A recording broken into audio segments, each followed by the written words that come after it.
everyone. Welcome back to Pickin and Grinnin, another episode. Silver hair, Pickin, good to have y'all. Leroy just dropped out again on us, and we got a special guest with us tonight, Josh the Bama JayBird. What's up, guys? What's up, Josh? Good to be here, man. You gonna share where he's from? This is Josh from Bama JayBird, Alabama, and two old guys Pickin, and that little state called Alabama. That's it. Yeah, I passed through Alabama on Monday. Monday. Oh, what a blessing, man. Just a little briefly. Any of it rub off on you? Just the smell. Just the smell. You left smelling better than you came then. Oh man. Are you in LA? No, I'm in Fayette County. We're like 30 miles north of Tuscaloosa. Oh, okay. Yeah. You're right in the heart of roadside country. Yeah. That's it. Been going down there all my life. I don't go to a lot of games. I prefer to watch on the couch, make my own food. You know, it's cheaper and a better environment, but see the game better. I can afford the good seats.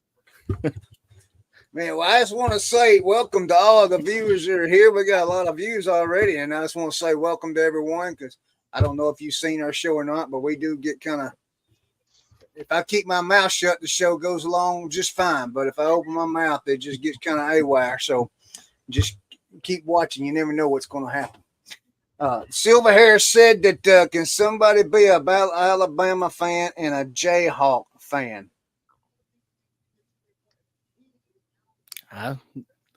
Whatever works, I guess. Are you a Jayhawk fan? No. You a Roll Tide guy? He said that because of JayBird. The JayBird comes from my dad. Actually, my dad's nickname growing up was JayBird. His name was James, and so he had different things through the years in the Navy because his name was so long.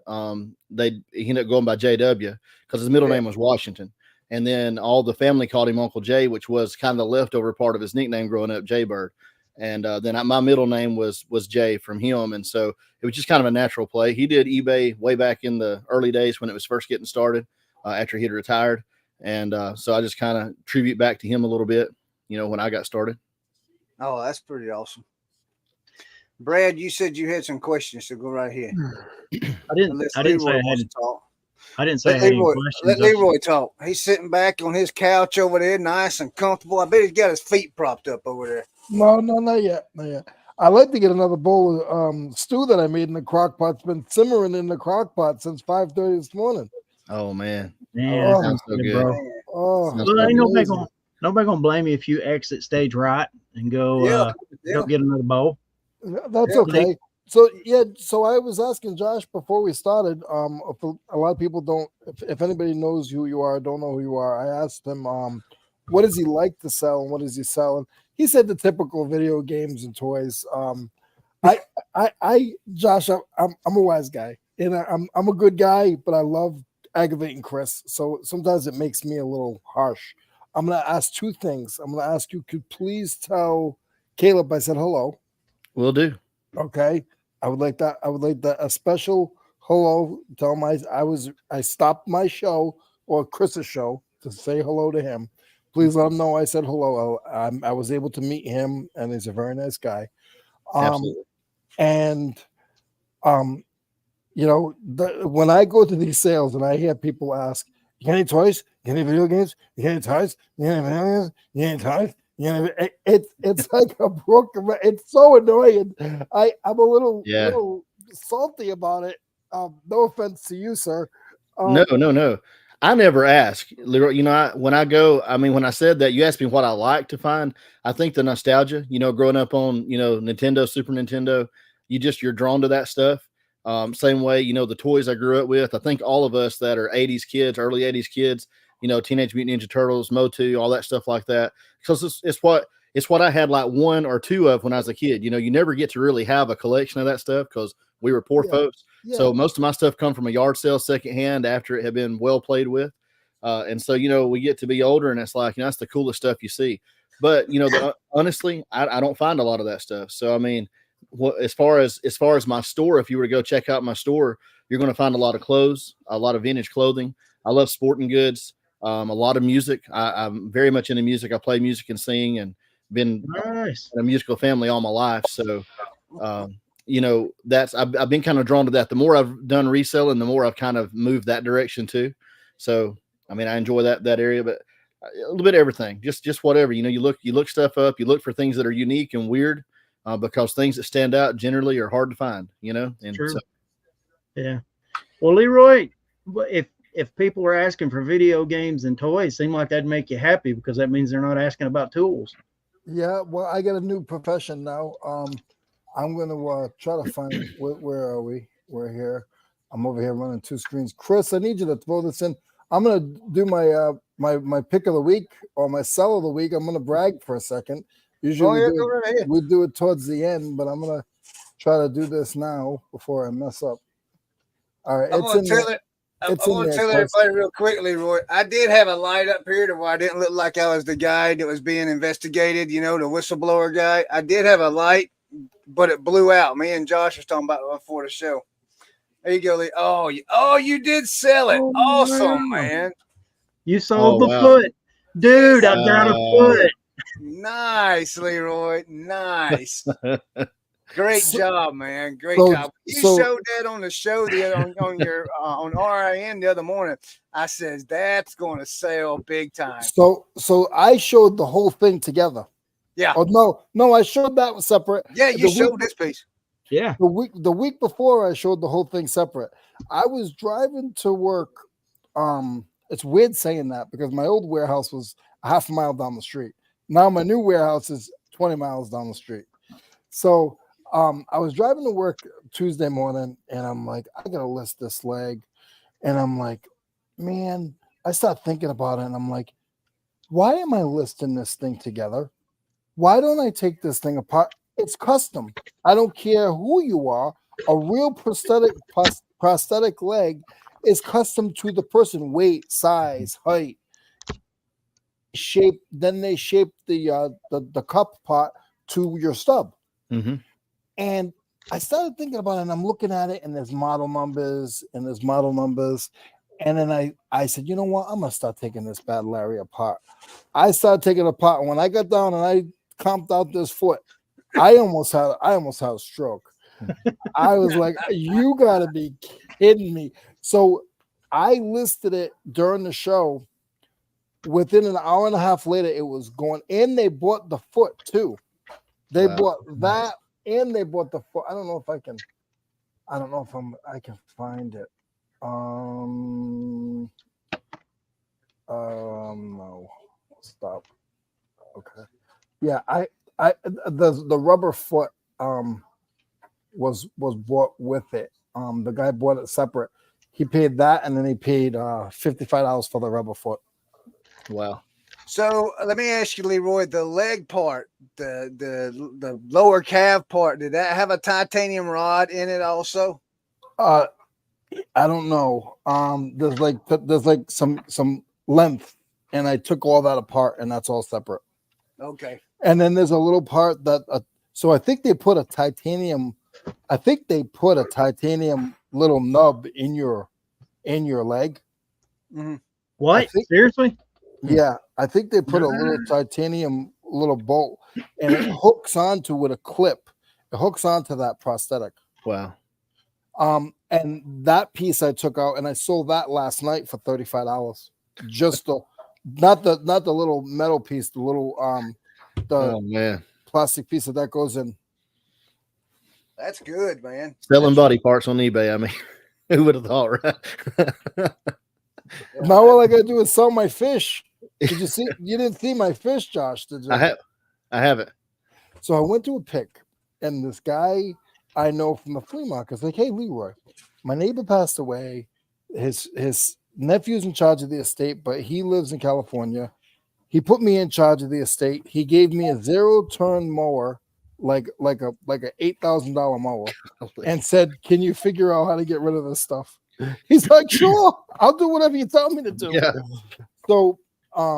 So he came to see me. He's like, Leroy, he's like, I got a bunch of stuff.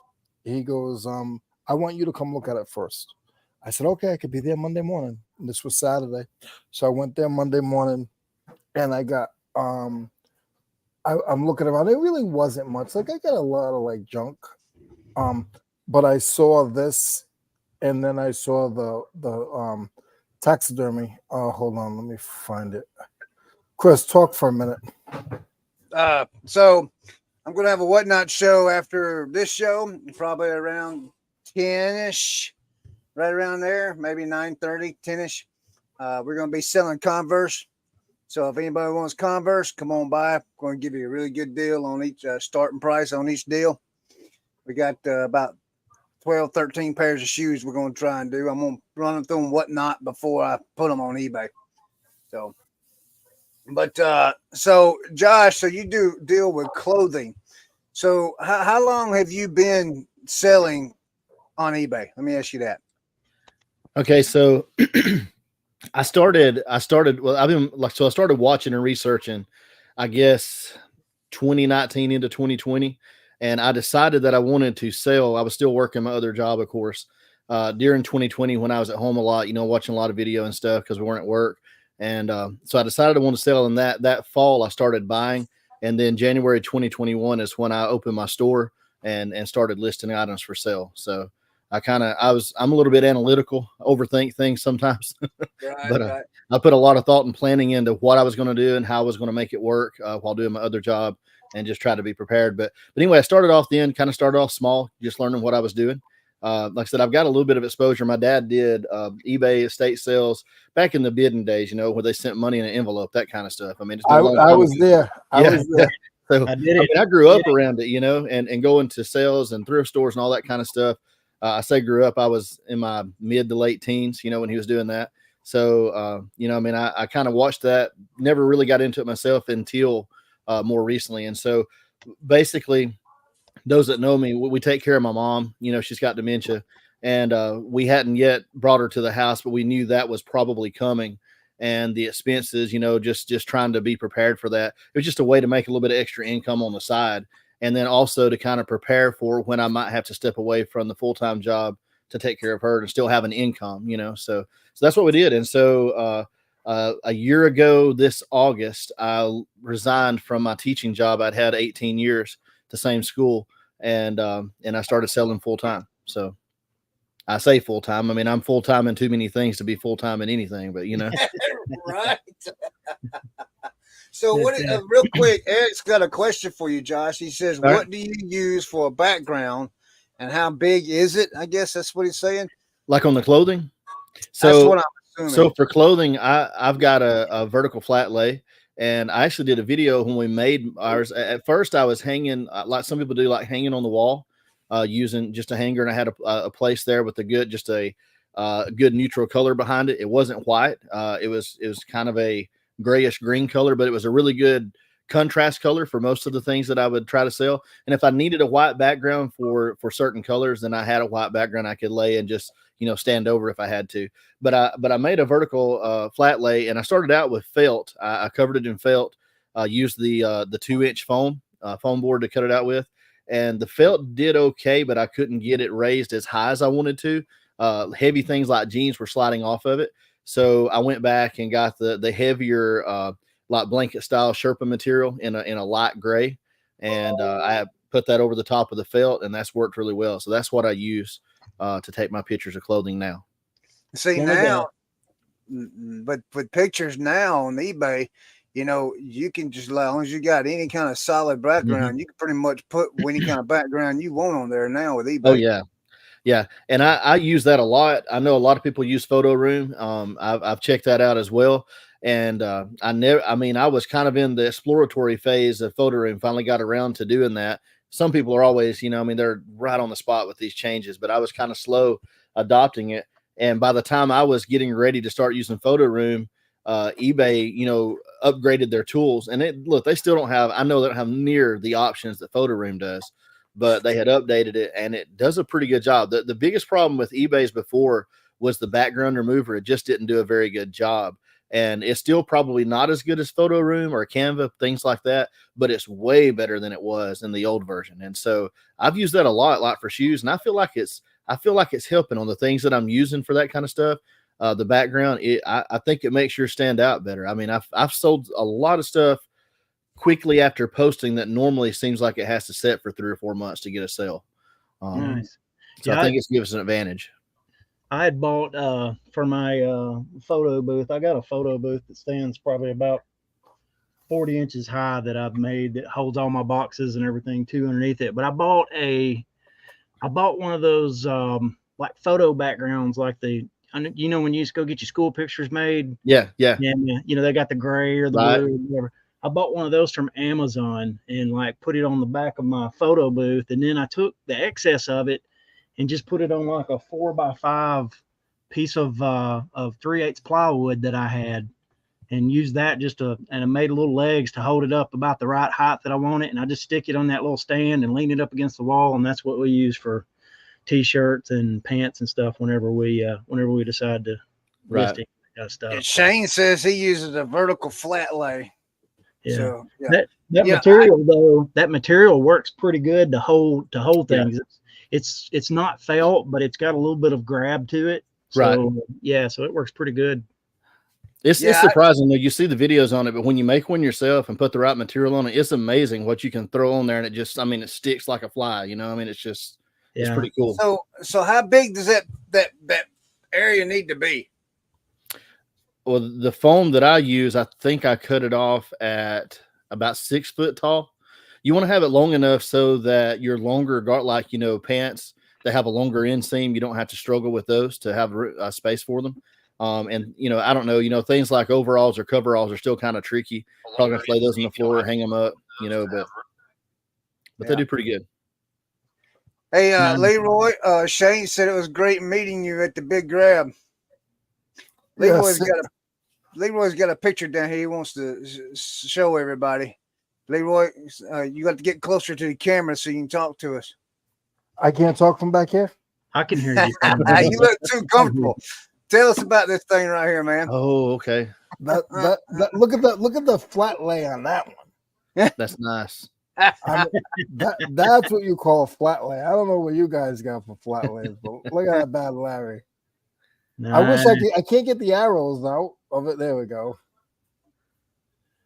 I'm gonna have to go raid my Uncle Bud's house. Wow, 42 inch. Nice. You got 20 people's viewed that thing in the last 24 hours. It's crazy. Oh, and so you got on auction? Yeah. Okay. I put it on auction because that's and you've already got bids on it. Yeah, it's up to 75, but I think it's gonna go for $1.50, but it's gonna cost $1 to ship it. So what do you think on stuff like that? I mean, I feel like a lot of times that stuff is being used like in restaurants and things like that. Yeah, I think it's cool. Okay. I think a lot of these local restaurants that have the decor like that, I think that's where it's going to. Yeah, I'll tell you exactly where it goes. To be honest, it goes to somebody like us that buy it, and they buy stuff for people and sell it, and they'll sell that fish for $1,000. Really? Yes. So crazy. They outfit this. I met a lady. I'm sorry, Chris. I met this lady, and she was a one of the top designers, like antique rustic design was what her thing was, and this was up north, and she had clientele, and she would go to certain shows, and they would wait for her to come down, and when she went to those shows, she would get certain things, and she wouldn't get like for one person. So if she had like 6 people lined up and they liked rustic vintage dresses, she'd get 4 or 5, and she knew she'd sell 2 or 3 of them right away.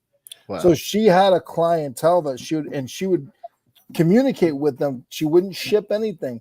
She would communicate with them and say, hey, listen, I can get this. Is it something you might be interested in? And it's first come, first serve. You come to my space when I'm here, and we go outside, and you can buy, and this lady, she was charging money, like way over what eBay would, you know what I mean? Because she was private picking for these people. Yeah. So Leroy, let me ask you a question. What did you start the auction bid off at? $25. Oh, wow. 4 bids has got it up to 76. Wow. 76. Yeah. Wow. That's awesome. And it still has another 5 days. That's what it starts. I thought that's what I saw. I was going to say it's. Yeah, just wait to that 5th day, boy. About that last hour, well, last 15 minutes, it's going to be like on. like you said, Josh. The thing is, I've been doing a little bit of research on the auctions now on eBay. I've been doing eBay since 2000s. And what hold on, I want to jump in because you said something. I always tell this story. So you were like, oh yeah, when they used to mail the checks, and Brad's and Chris has heard me say this before. Well, what happened with me was I would get the checks and I get so excited that I got the check. I'd package that Larry up, I put it in the mail and send. I didn't realize you got to wait for that check to clear. Yeah, that's another right. 4 days. That's right. That's another 4 days. Yeah. Yeah. Them was the good old days. Man. So back then for you old timers, so what y'all did was you got the check and you put it in the bank and waited for it to clear before you actually No, I didn't put it in the bank. I just shipped out this stuff. Yeah, the only way I shipped that stuff when payment came to me was if they gave me money order. And every so often somebody sends you get cash. I remember that getting cash and change in the envelope. I had a guy who told me, I had a guy he told me, he said, I'm gonna send you film containers, and I'm gonna put the money in the film containers. Yep. And I'm gonna send you a box, and this is the size of the box, and he did. Yeah. It's crazy. That's nuts. Crazy stuff. So Josh, how's the barn coming? I know last video I think I saw you had the wiring in and you're well, okay, so there's 2 different projects going on at the same time. I'm building a little mini house for my mom that we're probably honest to goodness at this point, it's one of the things she's kind of entered into like a kind of a decline. They go in these phases. And so we have been at a place where we thought that she was going to be able to use it for the last year or two. And then this last 6 months, things have really just kind of turned for us. And so I'm not sure she's going to be able to use it, but that's what you were seeing in that last video. So I do have a space in that I'm going to try to shift my operations out of for the time being on the end of it. It's not a very large space, like 12 by 20 or something like that. It's big enough to hold what I've got right now. But now my metal building, that's next in line. So whenever I can finish this sheetrock, I thought I was going to do that, but see, like I've got now, I can't leave the house when mom's here. I have to, even though it's right there next to me, I can't be out there preoccupied, not watching because she's tried to go down the driveway. Yeah, but that's rough, brother. But anyway, so I'm working on that right now. When I finish that up, I'll be in the metal building. Haven't really done anything out there other than hide my death pile. So yeah, I did go sprayed for spiders today. It's really nice to have a place to hide your death pile as opposed to like us where you're like climbing over it to get to the bedroom. My anxiety level went down as soon as I put it out there. Isn't that crazy how that works? Which is funny because the problem didn't go away. It's just out of sight, out of mind. So yeah. But I speak for a lot of people in telling you, I think we're all like interested in watching the completion of the Garage Mahal. Oh yeah, I'm excited to get onto that part. Seriously, I'm excited about that part. I mean, and I'm going to show the rest of the other project. It should be done. I hope it's done within the next month and a half to 2 months, something like that. At least enough to where we can say we're moving on from it. But I've got some of the materials to get started, like framing my walls up on the inside of the other building. I'm going to frame up an area to do this stuff like this tonight, and have my station for doing, recording and doing lives and doing the podcast. And also, just like for things you got to have climate controlled. I'll heat and cool that area, but I'm not going to try to heat and cool the whole thing. I'll have a lot of storage outside of that for unlisted inventory and, have the stuff you can store. You don't have to worry about, the moisture and stuff like that. Golf clubs, big stuff, things like that. Yeah. Hey, so, I want to, he's talking about small homes. I want to share a video that I found today about tiny homes. And I think this is pretty cool. It's actually a short. I'm trying to get it right. So I got a rant about tiny homes when you're done, but go ahead. All right. Hey, watch this short right here. Watch this short. This is crazy. Let's see if I can get the volume on it.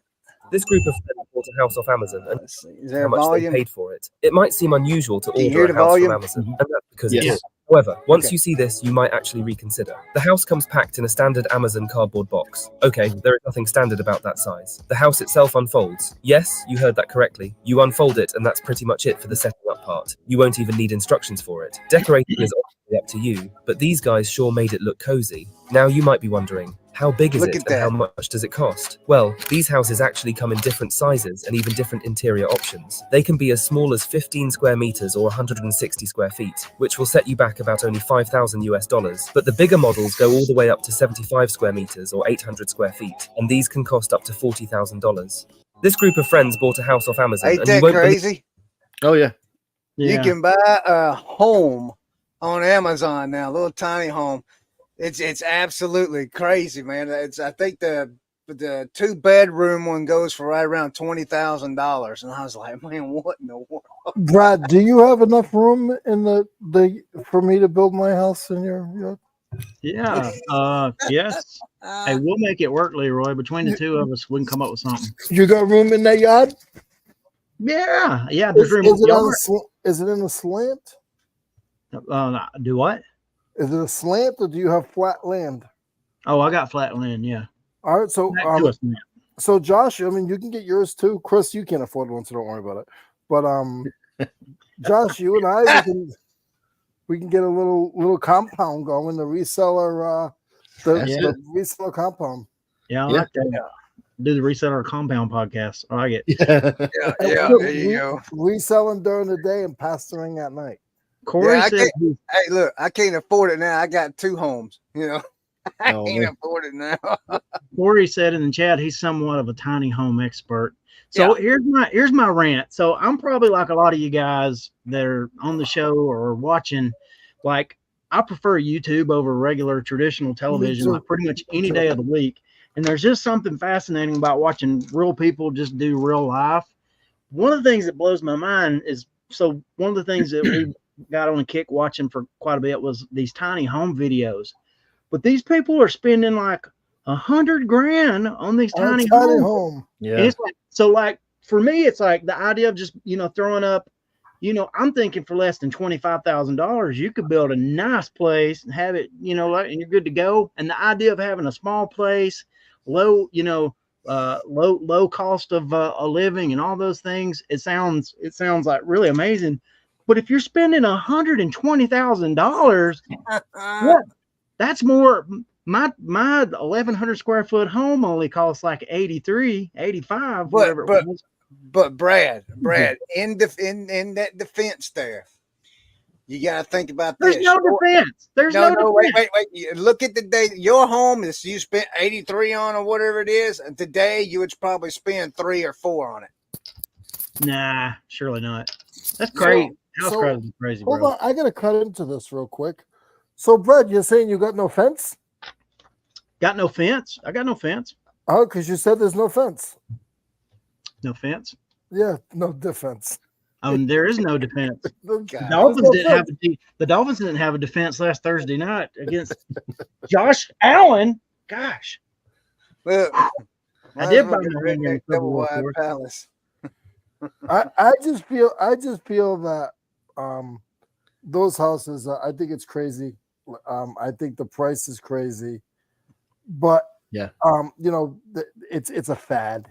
It is. And if you watch that show Tree Masters, I don't know if any of you guys used to watch that show where the guy will go around and building these tree houses for people. But it's old. It's been around for 20 years. Some of those tree houses back then were like 80 grand to $100,000. Oh yeah. They didn't tell you the prices. Hey, look. They weren't coming to your property to look at your What property. blows my mind, it's what blows my mind is like, I don't know, and you're right, it's a whole fad and it's a whole thing. Anybody remember the gym, not the gym teacher, but I can't remember what he taught on Beavis and Butthead, the one school teacher that talked Hey, like Wolfman. this, right? You remember that guy? Yeah. The one that's what all these tiny home people on YouTube are talking like. We've got sustainable homes with Brett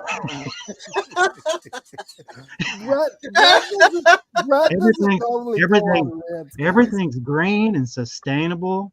And Hey, look, gotta- my mama. Look, Brad, my mom lives on the side of a mountain. Me and you talked about this. Me and Leroy talked about this too. So my mom lives on the side of a mountain, and there's a lot below her that's less than an acre of land. And somebody moved a couple of years ago. Somebody moved a construction trailer, one of them, a little single wide. It's got one door and one window on it, and it's a metal trailer. They moved that trailer on that lot. Well, they built around that trailer, okay, and made a home, a real nice home. Now, when you go to when they went to sell that, they had to disclose that was a construction trailer that they just remodeled. You know that thing? Well, on less of an acre, it still sold for $470-something thousand. I mean, that's just retarded. You know, Well, look at these. Like my biggest. I always like these pole barns when they do this. Bond, it's called a bondominium. Yeah, I would love to have a bondominium. I would have my warehouse downstairs and my house upstairs, and I'd be golden. Cheap, and then I could fit my Ford Transit van in there. Yep, it's cheap, easy to build, easy to remodel on the inside. Do it however you want to do it, man. That's the barndominium. Really, right now, I think in the South is the They're way not to go. cheap anymore. They're about 400,000. well, who knew? No, Who knew? I got a buddy that's building one right now and cheaper. They didn't cost them nowhere near that. So the South is traditionally known as a mobile home paradise, right? Yes. Who knew that the South was going to be the leader in tiny housing? I was thinking the same thing. Look, and hey, look, I would never want to offend anybody. I grew up in a trailer, and most of us probably have either lived in one or family. And a lot of our friends that I mean, there's nothing wrong with it. It's nothing negative here at all. But that's one of the things. You know, they'll go buy a 16-foot, pull behind trailer, double axle trailer, and build a tiny home on it that costs more than having a double wide brand new. Right. That blows my mind. It's like they both come on wheels. If you're wanting something on wheels, what's the difference? Yeah. And once you dig that septic tank or hook up to the city water, you can put that sucker up in a day. They'll put it right up for you. Hook it up, you ready to go. Yeah, sure will. We just took a 90. It's early 90s model single wide. My wife and I, we just took one. Brad and Leroy. Leroy's actually seen it, and I wish I had taken before pictures of the inside, but the whole inside was pretty much gutted. It was got new floors, new cabinets, new bathroom stuff, toilets, and all that stuff, and so. My wife was like, well, on the outside, it looks like a 90s, but you go on the inside and it's a 2024 because we repainted it and we did a whole bunch of stuff to it. And it looks really, really nice. We're really impressed. Leroy's seen it. Yeah. And my thing is with the whole time, you got me back into the tiny house thing. I forgot what I was going to say. Leroy, think about this. You see my barn here. People make homes out of these. Yeah, that's what I want to say. That's what I want to say.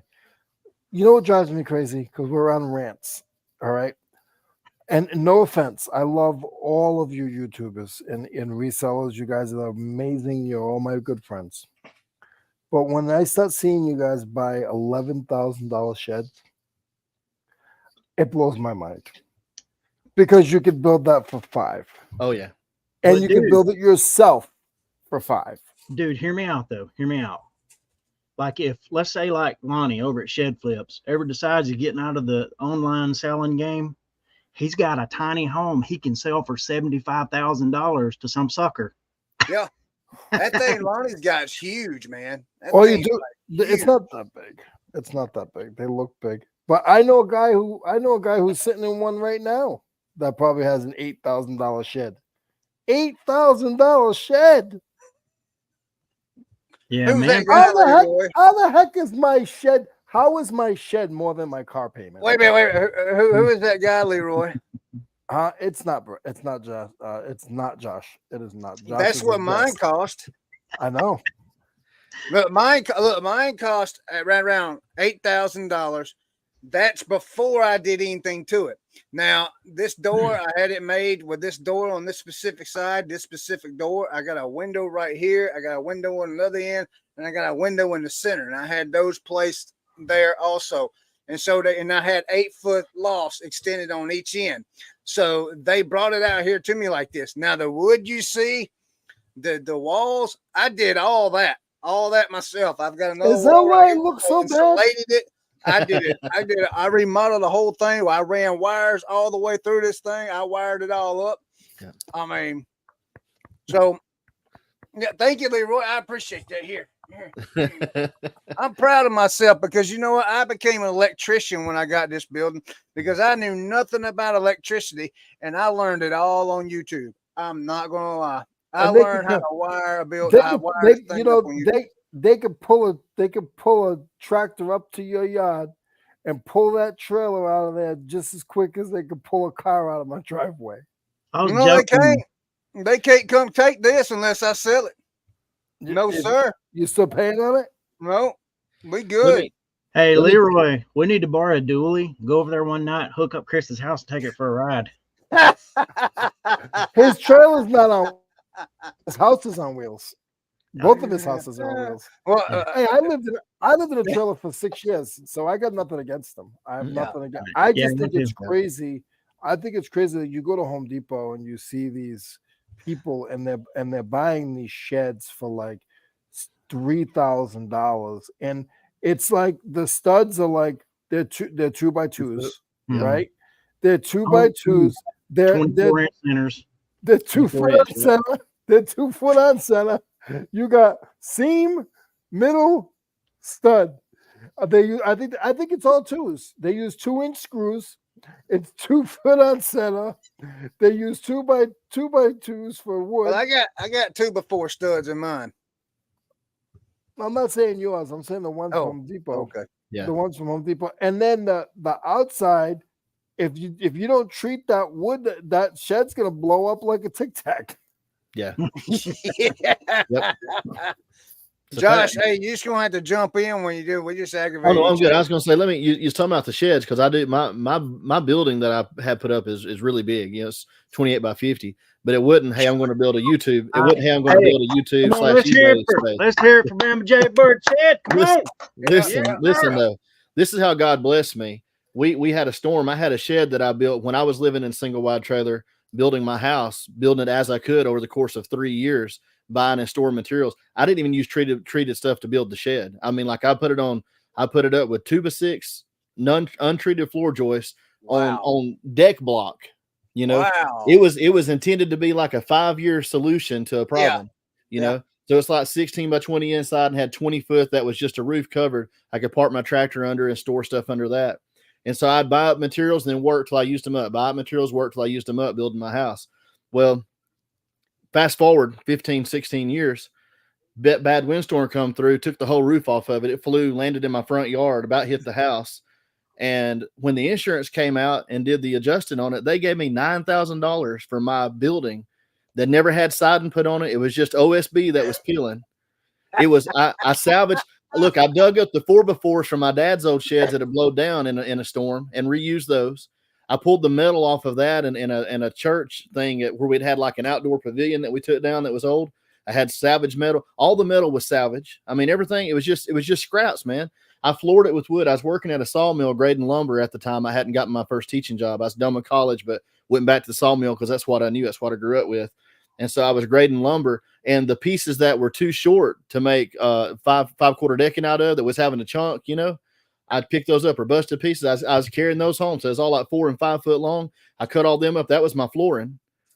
And that gave me $9,000 from that thing. So I'd had cement poured 2 or 3 years ago. There's an old house place, and it already had a carport area. And so it was a smaller house. And where the footer was, I had them to just take in the footer and use that for the outside, you know, where you normally dig down. So they poured over the top of the old footer and connected to the pad. It had just been sitting there. So when that building blew away, I got on the phone, started calling and getting bids back and forth. And I got that for $12,000, and I had $9,000 from the insurance. Nice. So I was out $3,000 for a metal building. And your building now is what size? 28 by 50. And it's a pole barn. No, it's a full metal metal garage. Red steel. Oh, It's so not the still red heating. steel. It's not the red steel. It's the lower. It's the lower price one. Okay. It's the lower price one. I mean, I knew that, but I'm okay with that. You know, like My new warehouse is red steel. oh, they're nice, man. They're nice. Yeah, they're insulated panels, and Yeah. ours is 50 by 80. That's awesome, man. That's not what my section is. Yeah, I got 15. I got a 15 by 15 office downstairs, and I got 15 by 37 upstairs. Nice. So you got an upstairs in this one too, Leroy? Yeah, the upstairs is my the downstairs. Yes, to answer your question, the downstairs is my cubby hole. My stuff stays in there. If I need to heat it or cool it, I can do it there. Right. And the upstairs is all my eBay racks. Gotcha. And all my overstock and everything else. And it's supposed to be shipping, but that I'm shipping downstairs. Leroy's the only person I know at his last warehouse you go to, and he's got lawnmowers in the second floor. Hey, this one's better, Chris. This one I can use the forklift so I can bring stuff up. So now I got stuff up there that I can roll around. Like my upstairs, you thought my upstairs was big. My other upstairs was 12 by 20. My upstairs now is 16 by 37. Dude, I didn't. And we built it. It was more space, more problems. Mm-hmm. There you go. Well, that's crazy, Leroy. I didn't realize you had the forklift elevator thing going on. Yes. Yeah. When That's nice. Only when the landlord's not there. When the landlord's not there, I use the forklift. When he's hey, you should see me. You should see me go to an auction or something, and I pull in with a load, and I'm like, yes, he's not home. He's not home. And then I get there, and he's there. And just like, are you kidding me right now? Are you drinking Mellow Yellow there, Josh? I'm not today. I've just got a water. I heard Josh, that's your favorite drink. Oh yeah. Are you a pastor? One drop? I'm not. Okay. I overseer and Sunday school teacher. You know, I'm I've been to the same surrounded by church my whole life. I'm surrounded by all pastors. I don't know what they see in me, but I love them all. You ever had Sun Drop, Josh? I have. It's good stuff, man. That's Never heard of that. That's Mellow Yellow in Tennessee. I've never heard of Sun Drop.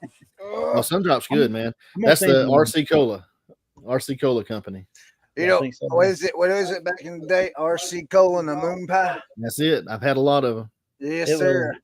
My Granddaddy used to take me to get Three Musketeer and RC Cola. So yeah, Grandpa used to do me the same way when I was a little lad. Been many years ago, man. That's back in the 70s. What?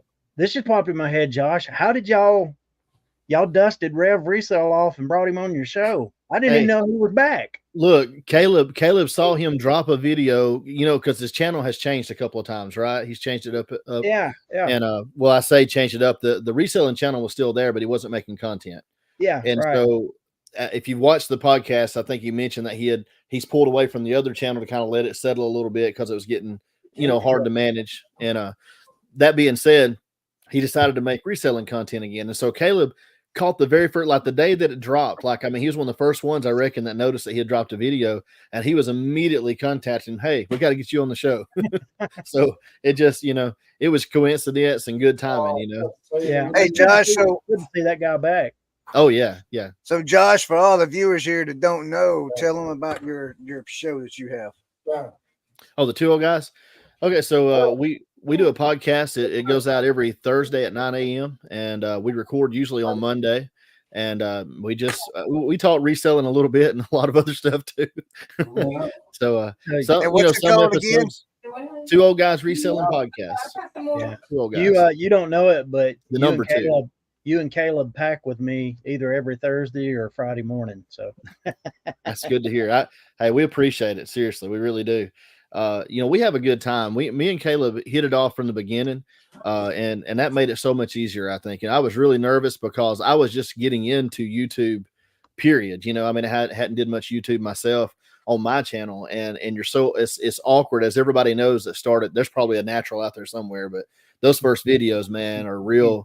And I mean, I've taught and been in front of people my whole life, and it was still weird setting the camera up and talking to a camera when you're the only guy in the room, like there's people standing there, so Yeah. it takes a while to get over that.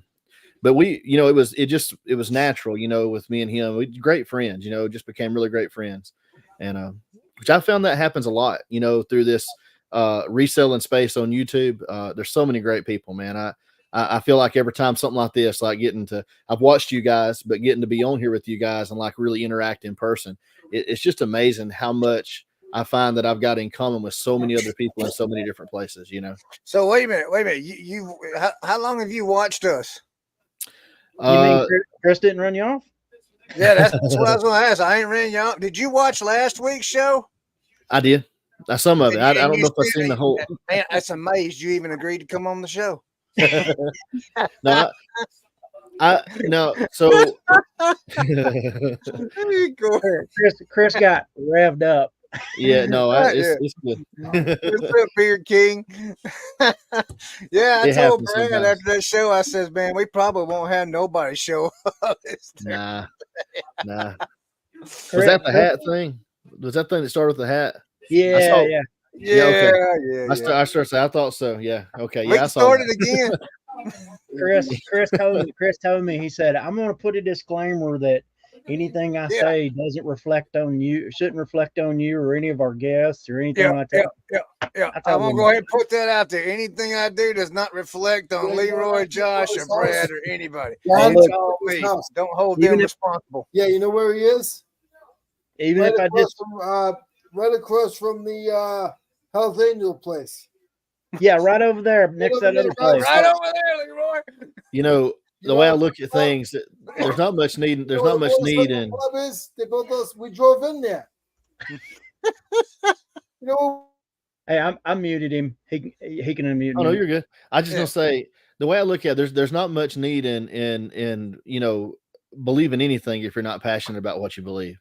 Right. I mean, what's the point? What's the point? I mean, we got plenty of people riding the fence on so many things, and I mean, we don't have to blast people all the time with what we think, but when people call us out, there's nothing wrong with us standing for what we believe in. And I mean, if we can't be passionate, and I mean, somebody ought to be able to disagree with me and be passionate about how they feel, and us still be able to get along and be friends. I mean, I don't understand that either. Like, you don't have to see the world the way I do, even though I think I'm right most of the time.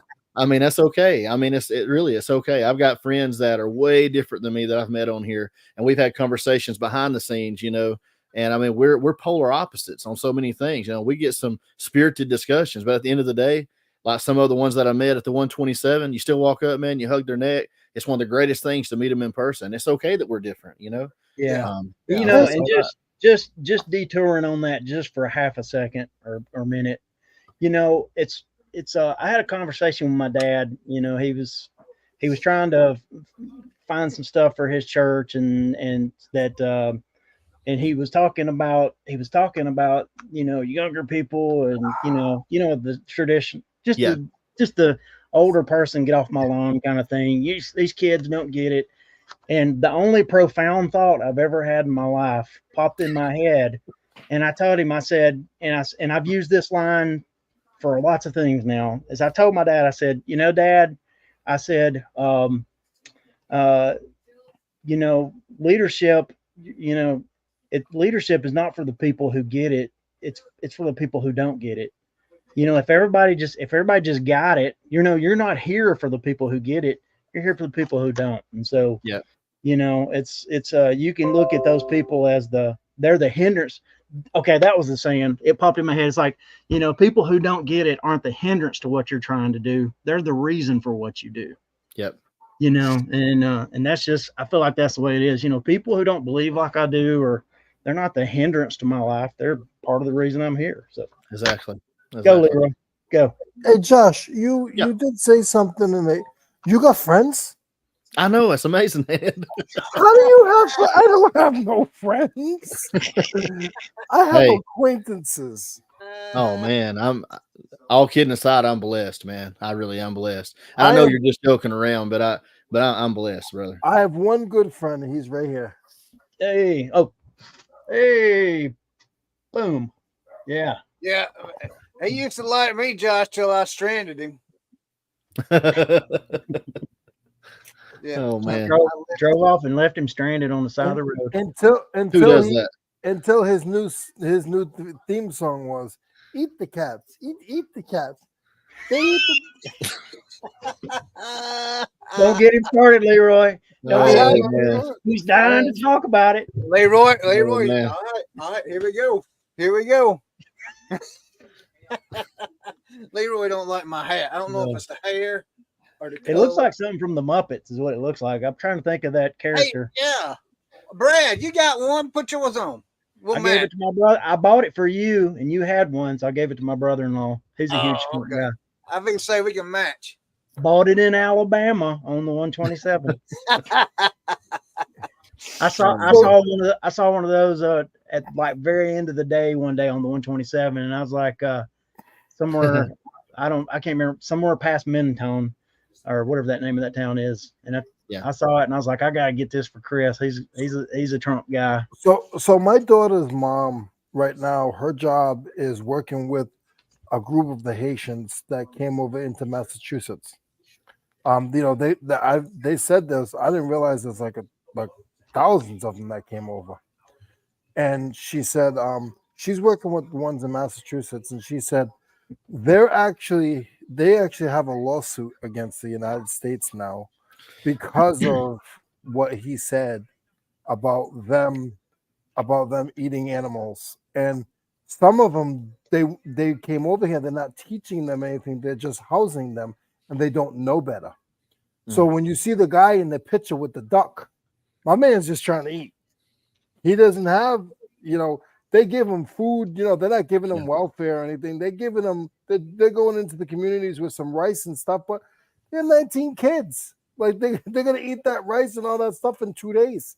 So they don't really know. And my big thing with any kind of, anything like when they blame stuff on guns and they blame stuff on immigrants and they blame stuff on, like school shootings and stuff.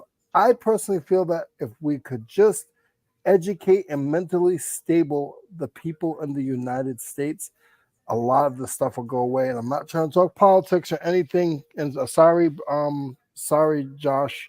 Oh, you're good, brother. It just really bothers me that have medical, like all these people you're giving free money to, have them go to counseling and see why they're afraid to get off of welfare. Why are they afraid to get a job? Mm-hmm. Tell them why they should have a job. Yep.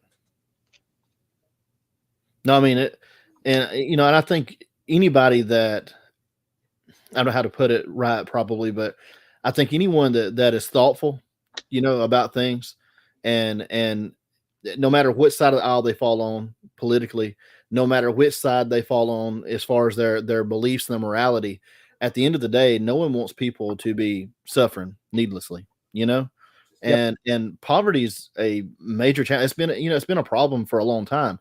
I think too, we have to realize that there's probably no solution that's going to forever eradicate all poverty. As soon as you raise the standard for one, there's still going to be a group that's at the bottom again. So that's going to be an issue. But it's important that, like you said, I think that we at least educate. I like what, I think it's Scott, maybe it's Ching King, has said stuff about this, that if you make people aware that there's another road, there's another option. Sometimes people don't realize it. I've got family members that worked hard their whole life. They're living off of a Social Security check now because they're retired, and they struggle, man. They get like $1,100 a month, and they're having to live off of that. And in Alabama, you can kind of get by on that. I don't know what people do in other parts of the country, but if they knew how to do something like this, and it's at a point now, it's so hard to teach them. But if someone would have been around to here, you got this avenue, they wouldn't have to do a lot. But if they could add $300 or $400 or $500 a month to their income, it would make things so much easier for them. You know how many people have tried to teach you eBay too, and they just don't want to hear it. Even the flea market. I'm tired of trying to teach people. And I wish the Lord would send somebody my way that I could really, really pour into. But I've been trying too hard, and it just hasn't happened yet. Yeah, I understand. If you just said that as a prayer, it's probably going to happen now. So that's a good thing. I'm done. I'm sorry, guys. I don't know if this is counseling session today. I don't know. It's Josh's fault. It's the effect of having me on the show. You shouldn't have done it. I got a friend of mine who is a pastor. I've 5 friends that are pastors, and I'm a mess. But anyway, and I'm saying like people I talk to on a every other day basis. And my buddy calls me up. He's a reseller, and he's not a YouTube reseller. He's just a reseller. Mhm. And he calls me up every other day. He's mad at an auction place. Now this guy has a congregation of like 2,000, and he has probably like 800 that attend every Sunday. And he calls me, and it's because I'm not trying to get religious here, guys, but he calls me, and it's because the Lord has me in a place, even though I don't think that I'm worthy, and I don't think that I'm in the right place because of stuff that's going on behind the scenes in my little mind or in my heart. It doesn't mean that the Lord doesn't have me in a position for a reason. And he'll call me and he'll be like, I just don't understand, Leroy, why eBay does this or this place does that. And I say, can I ask you a question? Like, did you pray on that auction before you went to the auction? And he's like, no.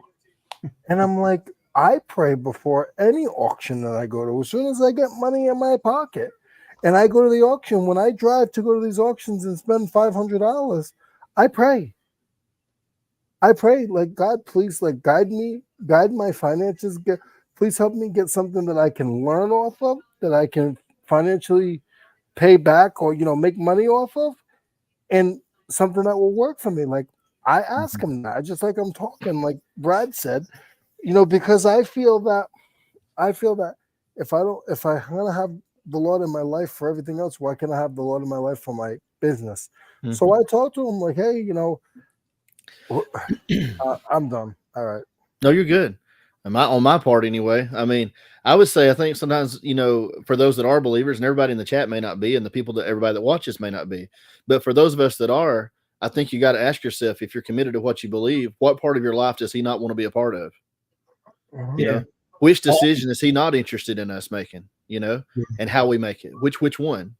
If we're walking by faith, then we're walking by faith, and if we're doing it on our own, we're not walking by faith. Yeah. So faith is consulting him. Everything is spiritual.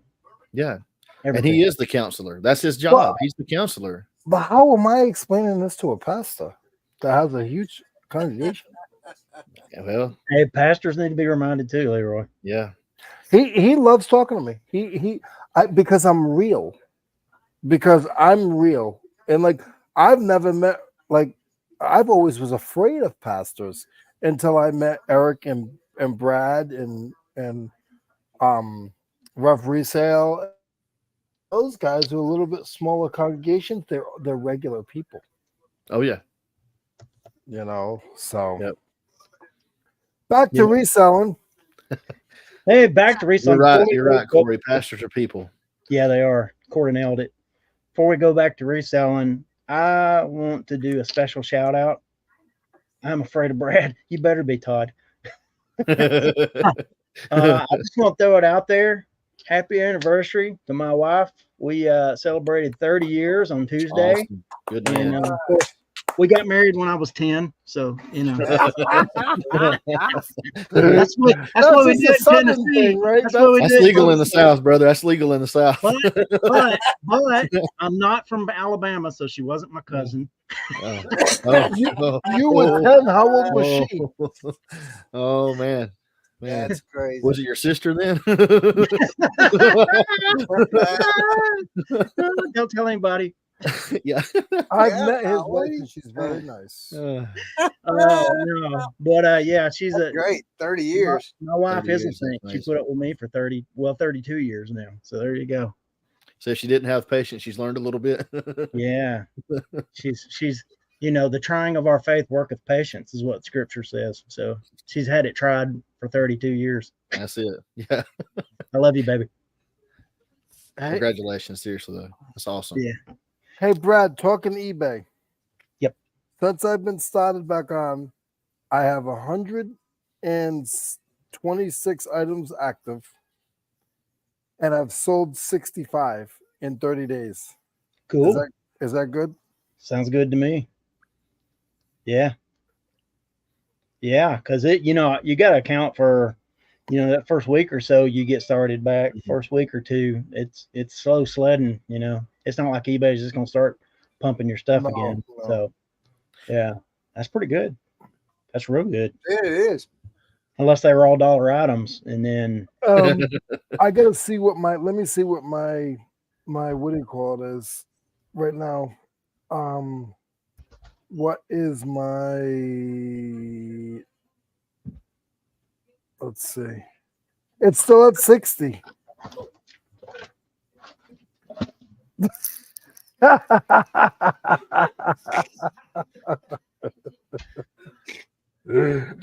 Good thing you had clothes on.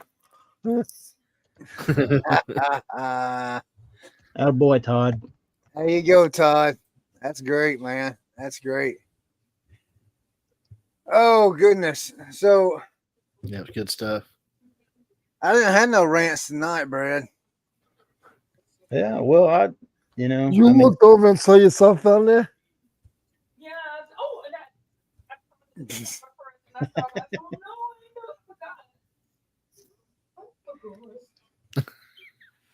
there we go. Yeah, Leroy done got in trouble. Uh-oh. I didn't get in trouble. I'm live. She knows not to walk in front of the camera. That's not my fault. Oh man. At least she ain't over here. Damn it. Leroy, or the panel rather. Is it just me, or is eBay been a little glitchier than usual? Like I rarely complain about eBay, and I'm not complaining now, but Yeah. seems like it's been a little glitchy for a little bit here. Like slow sales glitchy? No, like just weird stuff with the website glitchy. Like people having issues with the website. I just chalk it up to they're always doing updates. They're always making, even when it's not a major rollout that we see, like say in the app where you see huge changes, there's always minor, always minor fixes, bug fixes. Yeah. And I mean, for the most part, I haven't had much problem. There was one day, I think maybe it's last week, where it was giving me some issues. Like sometimes I'd click list and it would cycle through and it wouldn't process. So I mean, I don't know, but it's that kind of comes and goes. I'm still having issues with that new stuff they got on the app with the policy stuff, man. I mean, because I went through and I spent all that time creating policies and naming them, and now when you go through, they got their own flat rate crap that they're trying to get you to pick, and you can't even find the stuff that you made. So then I gotta. Before I can list it and drop it out of the drafts, I gotta make sure in the drafts it's set right. And man, it's just aggravating, man. It's not showing your policies you've set up in your shipping in a drop down. It's showing other stuff, man. It's stupid. Like, hold on, I'll show you here in a minute. Go ahead and talk. I'll show you here in a minute. Yeah, I mean, there's some like if you use over and over and over, you could probably set them to default. And it's gonna like put them in there. You talking about just shipping policy, or you talking about your payment policy and your return? Well, policy? I have to. Well, the payment policy is one thing. I mean, it's the same. eBay does the thing, and then then you got your return policy. And those are okay. It's just my shipping ones that I keep. So on the phone. They're not there, and they show these other ones I'm fixing to show you. Yeah. Well, a lot of people don't use, shipping policies and stuff, or, business policies. Well, you have to now. Are you really? I don't. You have to? Yeah. When I go to the app, I have to set it in there. Is that because you set them up? Probably. Is that because you set them up to use? No, I've never. Remember last week I was telling you, all of a sudden I go list to my app and I gotta start using making shipping policies. Look, hold on a minute. Are you listing off of a? Are you listing off of a template or something? Are you just doing self-single? I'm just going to create a listing. Hold on a minute. So I don't remember when I opted into policies. I kind of have a rule, like anything I'm going to have to do, like more than 3 times, I try to find some way to automate that. And so for me, that was one of the reasons I flipped over into using business policies. because I kind of do the same thing shipping all the time, and I can set my rules up. All right, check Yeah, this out. I'm gonna blow my screen up right here so you guys can look. All right, go for it. So here we go. Okay, so if you guys see that, okay, so this is a new listing that I'm just fixing to create. Okay, it's called Shoes for Me. Okay, when I go down here after I do everything, see right there. Wait a minute.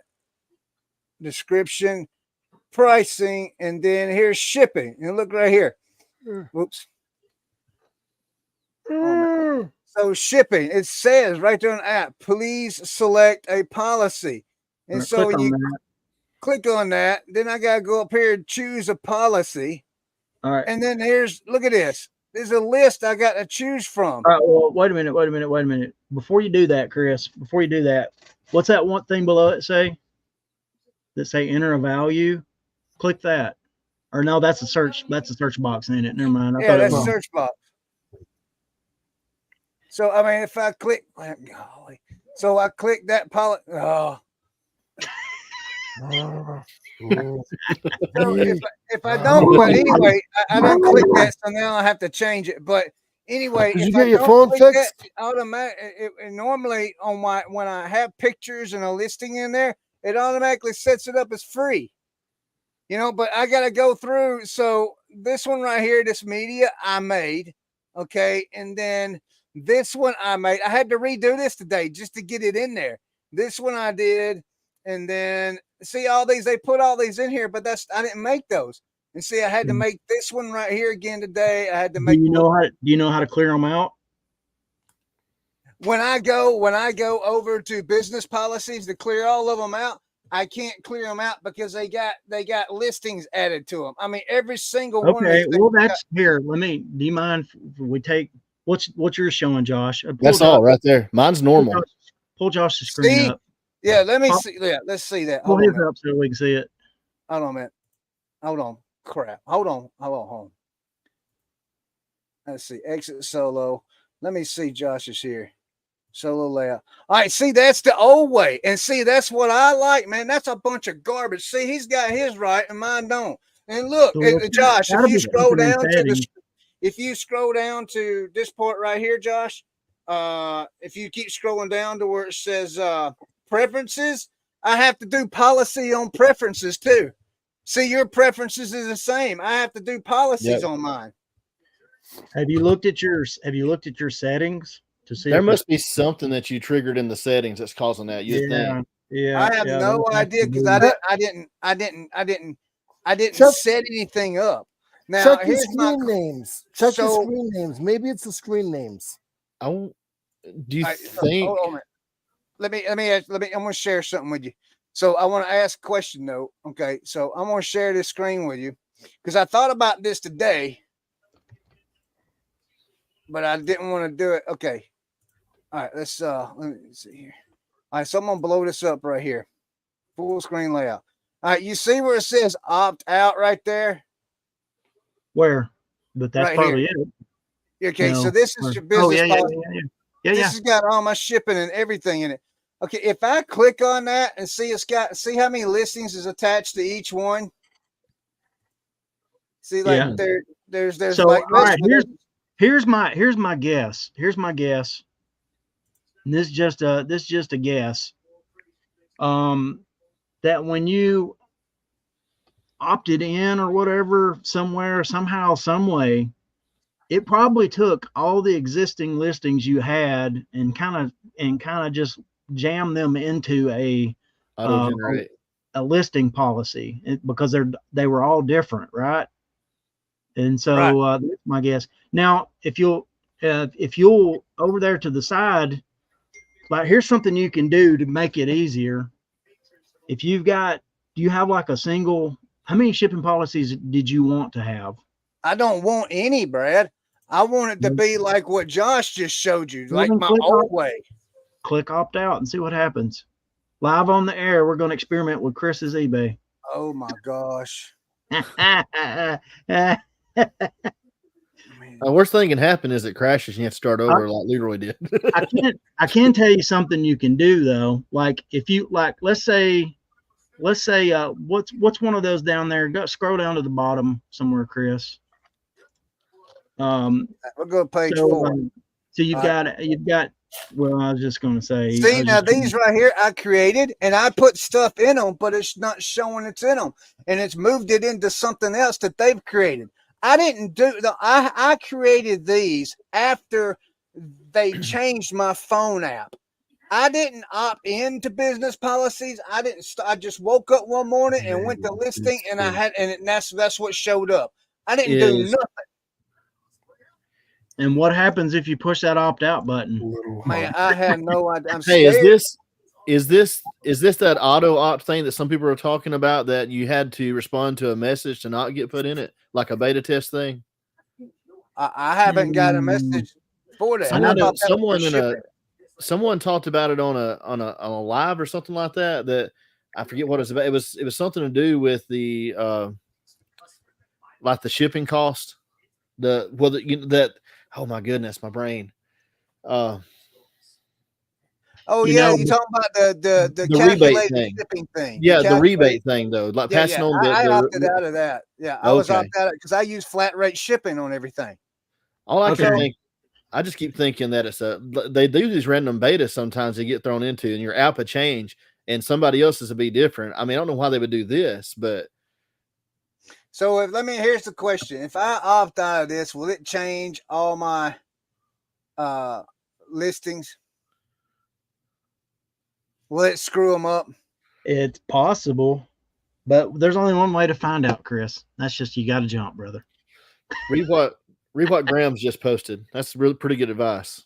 What did she say? She said go in, move all the items from the policies that you don't want to the ones that you want them in, and then delete all the other stuff that you don't want. That's what I was going to tell you to do, Chris. So go up a little bit. All right, hold on. Let me go back to it. Go back to the first screen. I was going to tell you how to move them around here. First screen. All right, here we go. All right. Yeah. So you're trying to like it. Yeah. So I can't really see what you got there. I don't even know what this is. I mean, what's this updated with errors? I mean, what the crap? Well, just wait a minute. Don't get frustrated. What are you doing, bro? I was just looking at that. All right. Yeah. Hold up just a second so we can see what you got here. All right. So like the one that's like 8 to 12 ounces, is that? So what is that a policy you created? Yes, I did that because it made me create a policy. Remember last week I was telling you I spent 4 hours making policies because it made me.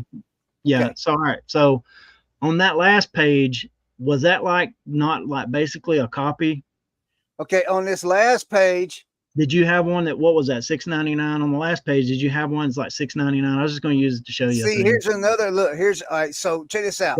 Here's a flat USPS priority $6.99. I did not make this, but somehow there's an item in it. Well, I didn't make this policy. Just click on that drop down to the right. Well, now we know why he's going to sell them Converse on Whatnot tonight.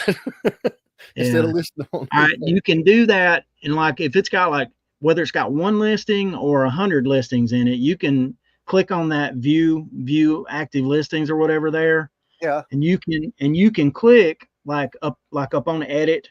It's not going to show it right now, but if you go to edit, scroll over to the left, with your mouse. Wait a minute, what page are you looking at? I'm looking at Never mind. I didn't want you to do that. Oh, here, let me show you on mine. Let me bring my screen up instead of trying to walk you through it here. All right. This is riveting content, isn't it, Josh? Oh, I love it, man. Man, this is. I just, man, where'd Leroy go? Leroy don't like our content. I don't blame him. I mean, it just aggravates me, and I want to do the opt out, but if I opt out, helping Chris. Here we go. So if I opt out, will it just erase all the shipping on all my items?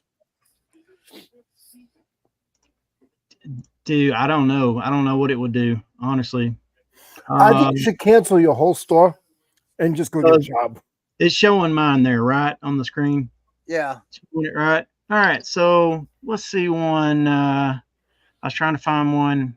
I got one that's got free shipping. Okay. It's got 2 in it. I'm going to go over here and click on this view 2 active listings. All right.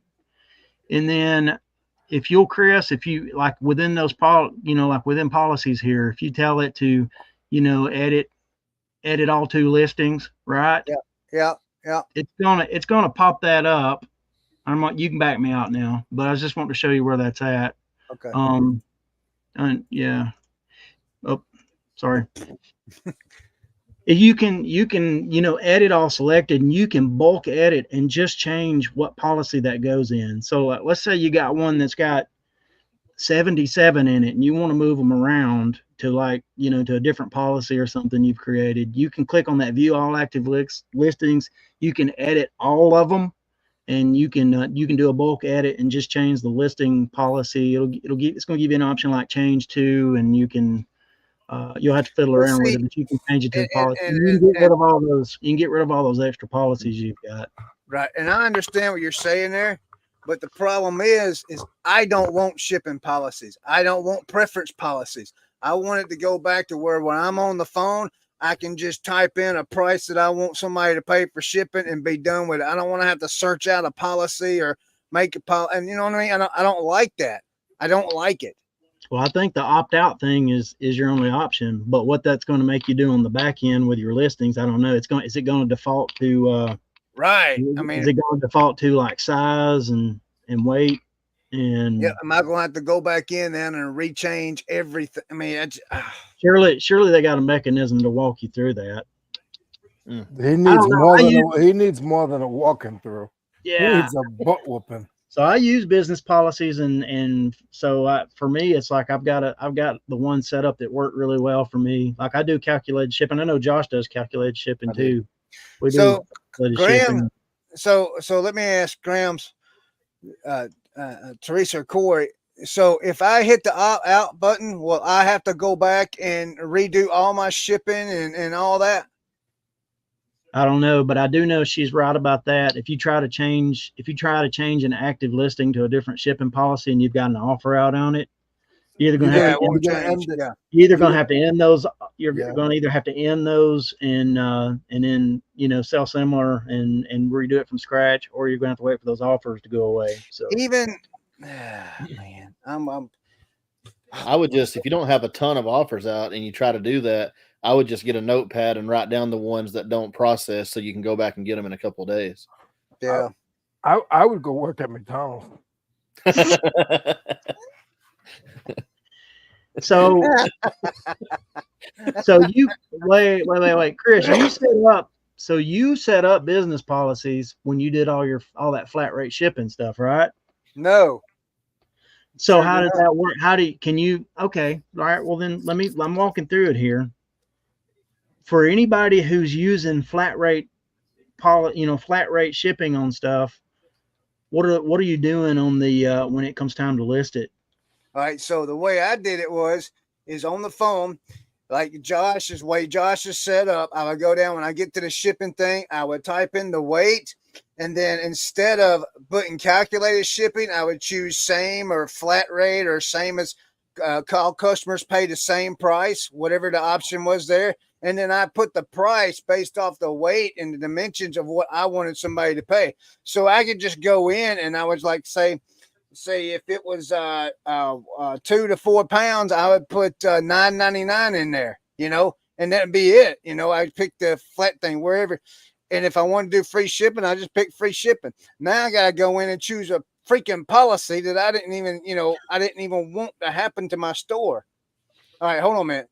All right, so it sounds like Teresa's coming in for the win here. It says you can opt out anytime by selecting the opt out link on the Manage Business Policies page. Opens in new window or tab. Then she says your active listings won't be affected, but if you want to make changes to payment, shipping, and return terms, you'll need to do that individually on future listings. So, all right. First search on per Google. Okay, so you're saying all active listings right now, everything will stay the same. I won't have to do nothing to them, but on my future listings, I got to do like I want to do it, like I've been normally doing it. It should correct your app, is what she's saying. Your app experience should be back to what mine is. Yeah, your app's just going to the default what you got in your what you got set up in your store. So All right, here we go. We're gonna do it. We're gonna do it right here. We're gonna find out. I just have to suck it up, man. I mean, if it screws up, it screws up, man. Here, I'm Leroy gonna has He's taking it. He's taking his classwork seriously, man. So, Josh, we about to find out. Here we go. Here we All go. That's what my kids look like at school, Leroy.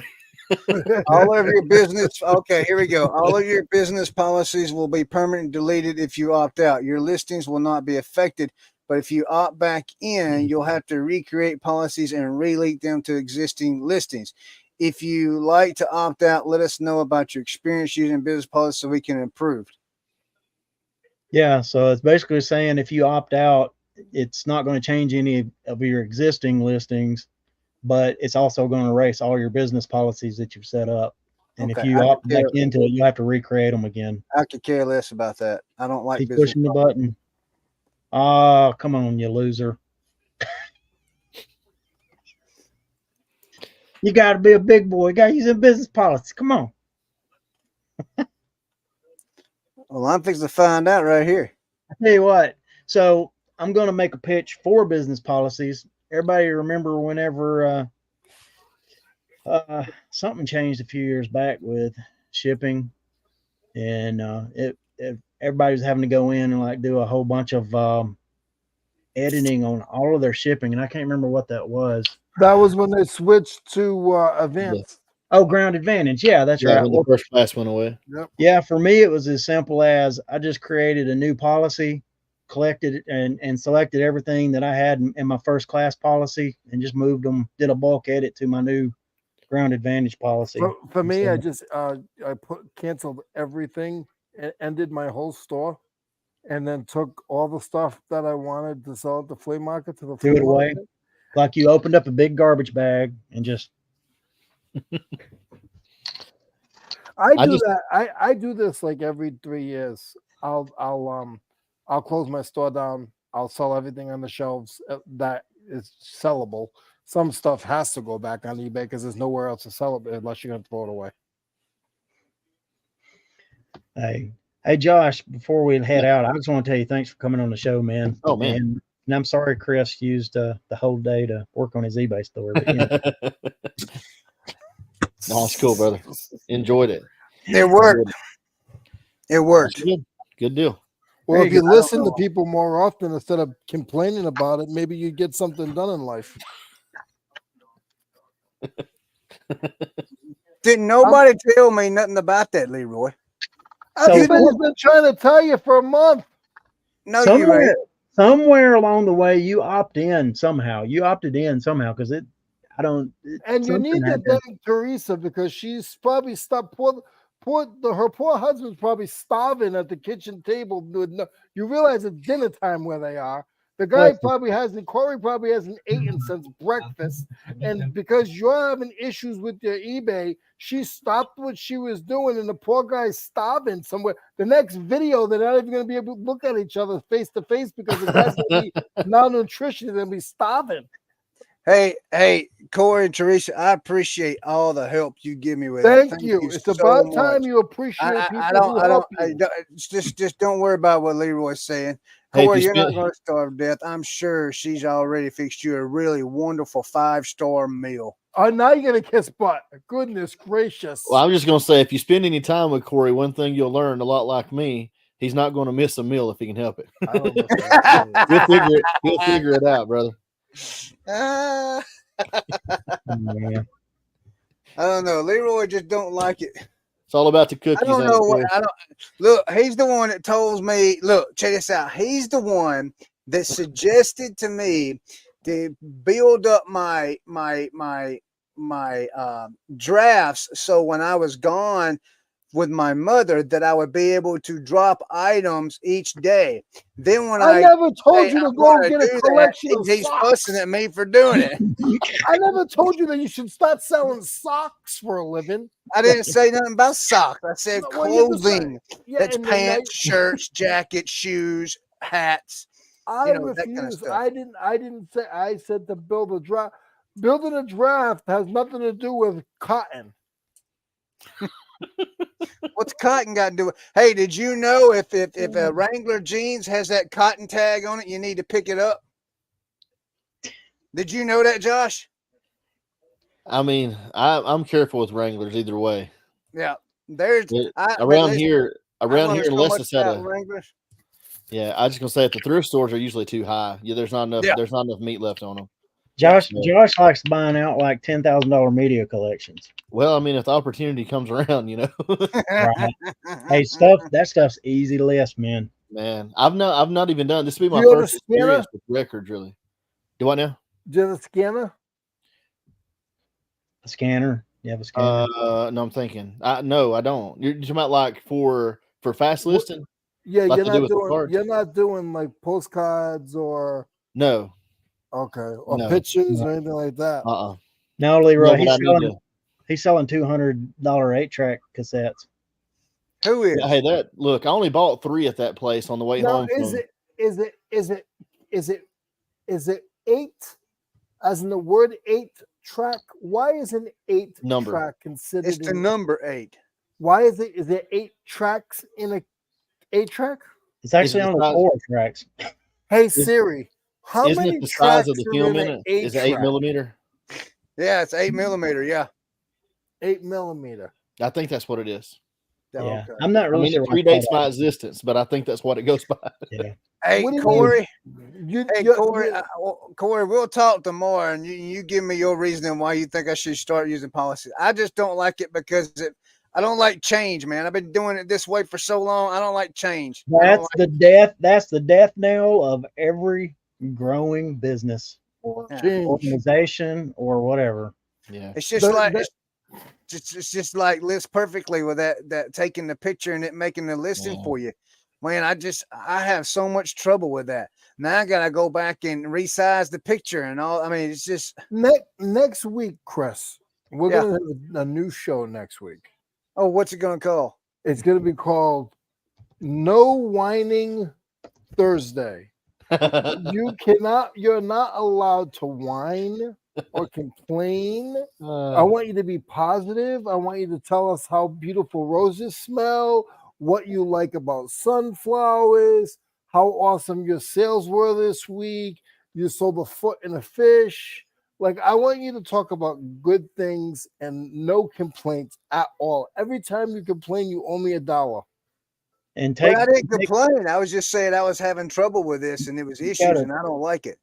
You got to take Corey's advice in the chat. Don't let the old man in, Chris. And he might have meant win or in. Either way, you can't let it happen, bro. You got to fight him. You got to fight that old man. Oh, you got to take that old man in the back and bury him. You see what I got to go through, Josh?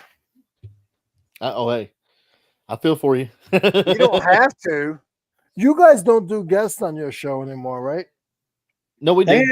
They had Resell on there. Do you know he's back? Yeah, we had Kerry last week, and we have had Rev this week. I know who Rev is. He came to see me over the weekend. Nice, yeah. He's back on YouTube. I've been to his church.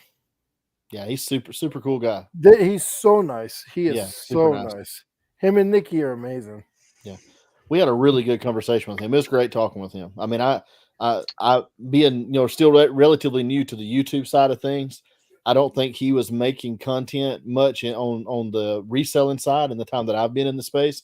So I wasn't as familiar with them. But now, and Caleb knew, and his other channel blew up, but he had to push it away. Yeah, he's having issues. I know. That's that's happened to some folks around here that's friends of mine that don't even do reselling; they do other stuff.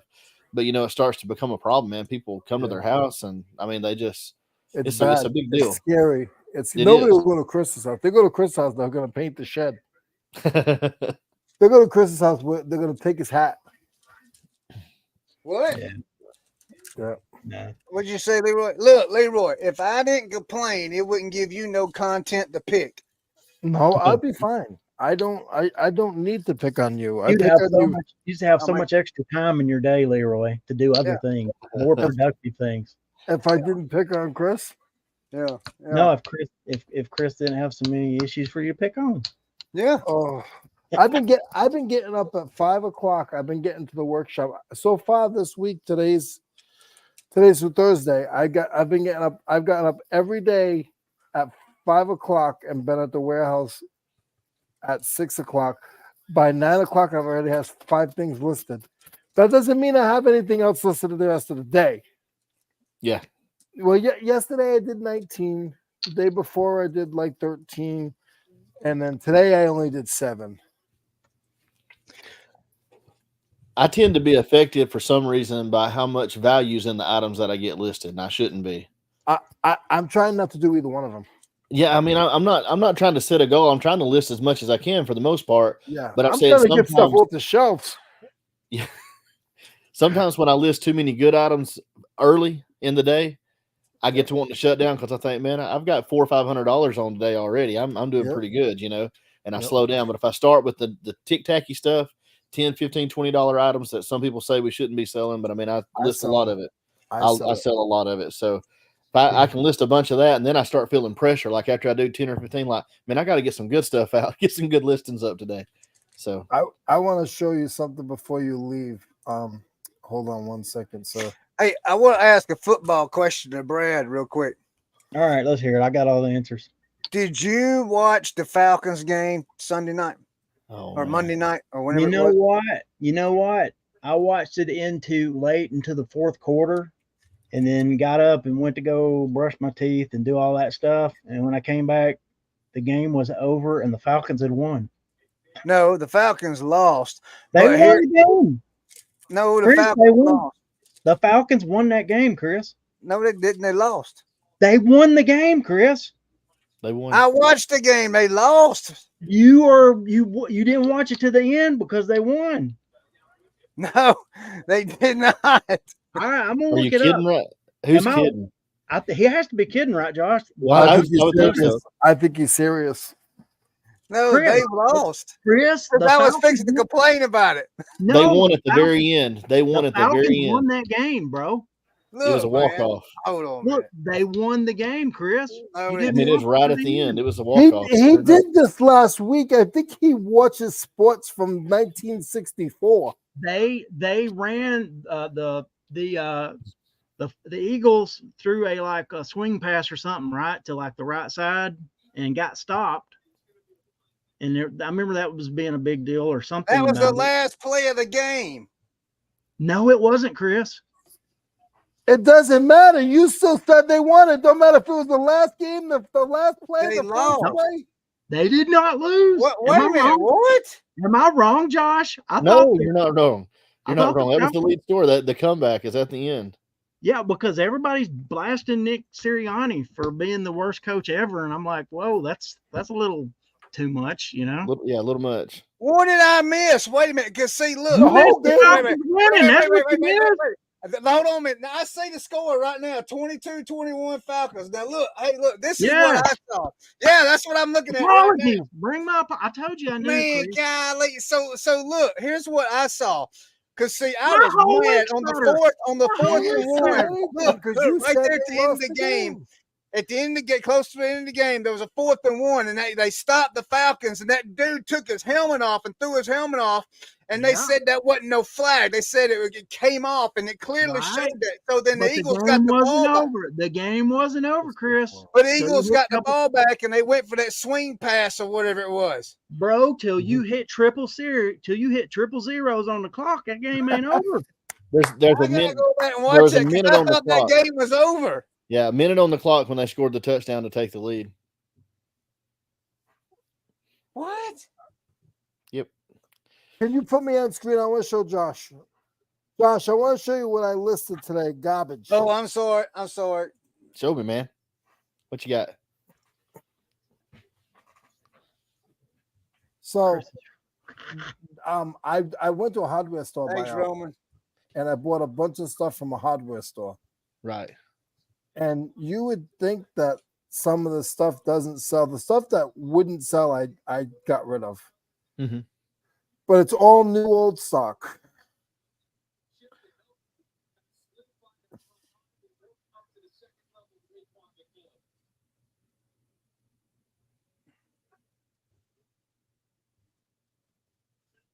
Everybody's quiet. Everybody goes. Yeah, just look. That's this cool stuff. I'm just trying to read as you scroll, man.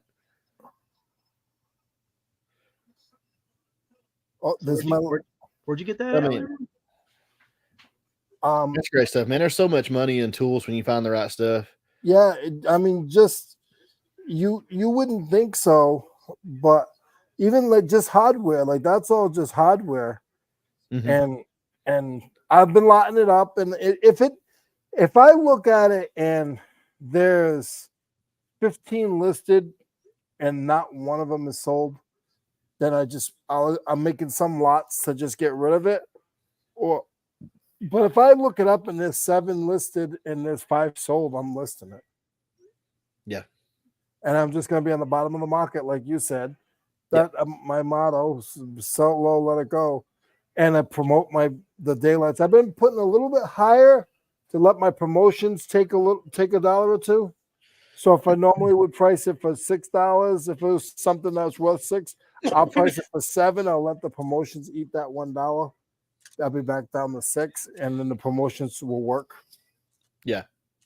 Yeah. I do a little promotion. I don't do a lot. Now I run a small promotion on, especially on older stuff. I'll start to kick that up over time. But I tell you, the strategy of just, if you really, especially in categories you sell in a lot, when you really kind of understand the market that you're selling in and price well, if you price Oh, right, Jets got a touchdown. you price right, it supports itself. I mean, it'll sell itself most of the time. I really feel like that. If it's an item that's got a large enough market, if you're getting views, it's just a matter of getting the price right. I mean, it's amazing what $1 can make, especially if you're selling in a category where you look it up and it's not 7, Leroy, where it's like 700 of them. I mean, $1 difference in your price can mean sitting on the shelf for a year and a half or selling in 3 weeks. I mean, it can make all the difference in the world. I put Mic drop. the highest promotion they asked for me to. I really do. I put the highest promotion. I bought this stuff for pennies on a dollar. So if Yeah. something sells for $30 or something sells for $3, but my promotion is going to push me to the top. My shipping is 1 day. Like I try to do everything to make them say, "Wow!" I do like 10 pitches per item, and it's you just and this stuff is like there's not much. Like there's maybe none of my listings that I do have more than 20 items. I mean 20 items that are listed. Yeah. 90% of the stuff that I list is like 7, 15. I don't go into an item and there's 35 things listed. If there's 35 things listed, then 15 of them aren't even the real thing. It's something similar. Absolutely. And I just price it to where it's gonna go and make sure my pitches are good. And I sell a lot of junk. Yeah. Well, I mean, I don't know how you said that with hardware, and it's amazing when you take the things that you had overlooked. I mean, I've noticed that I picked up it's been probably 2 or 3 months ago now, but it was a receptacle, but it's one of those the brass ones that go in the floor. It's super heavy. It was like $3 at Goodwill. I mean, we weren't even in there to source. It was a weekend. I had my uncle Annette with me. He wanted to go in and try to find a couple of shirts. So I took him in to help him find a couple of shirts. I just kind of breezed through the hard goods, saw it, thought, well, that's kind of odd. I knew it was brass. I mean, just brass itself is valuable. So I scanned it. Thing sells for like $70. It was new in the pack. Oh, it's crazy. Blew my mind, man. I thought. Today I was comping out doorbells. Vintage doorbells. $60, $13, $27. I'm like, a doorbell? I had the replacement buttons made by Eagle. Eagle's a good company, a USA company. I bought this hardware store out. I bought some lots there, and it came in a pack of 10, and people were selling them on eBay for $12 a piece. Well, I had 30 of them. So what I did was I put $17 a piece and I put 3 together. Who's going to win that deal? Oh, every time. Yeah. And I got 7 lots out of it. I don't want more than 7 lots. I don't want to see it 20 times. Yeah. That's good stuff, man. You know, That's sourcing is such a big deal. That's like for me, you talk about the categories are more flooded. I think that's where early on, and it's that learning curve, when you're starting out, like buying in clothing and you're going to thrift stores.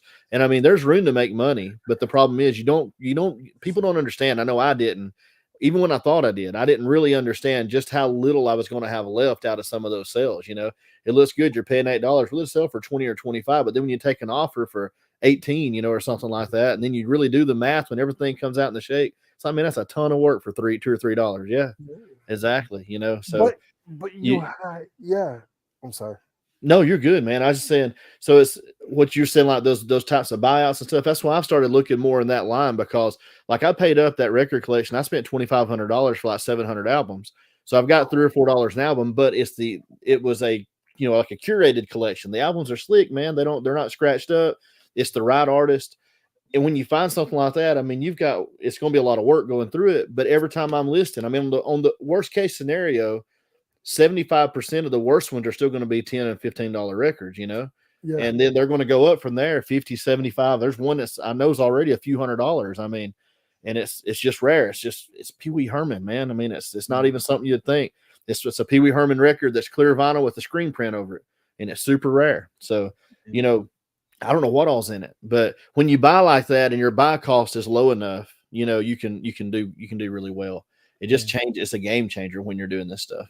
I bought some I listed some latches yesterday, and they're latches to latch into the floor. They're national. It's a Taiwan company, and they were selling them for like $8 a piece. Well, I had 3 of them. I put all 3 of them up together, and I put it for $14, and it sold right away. Did I undercut the market?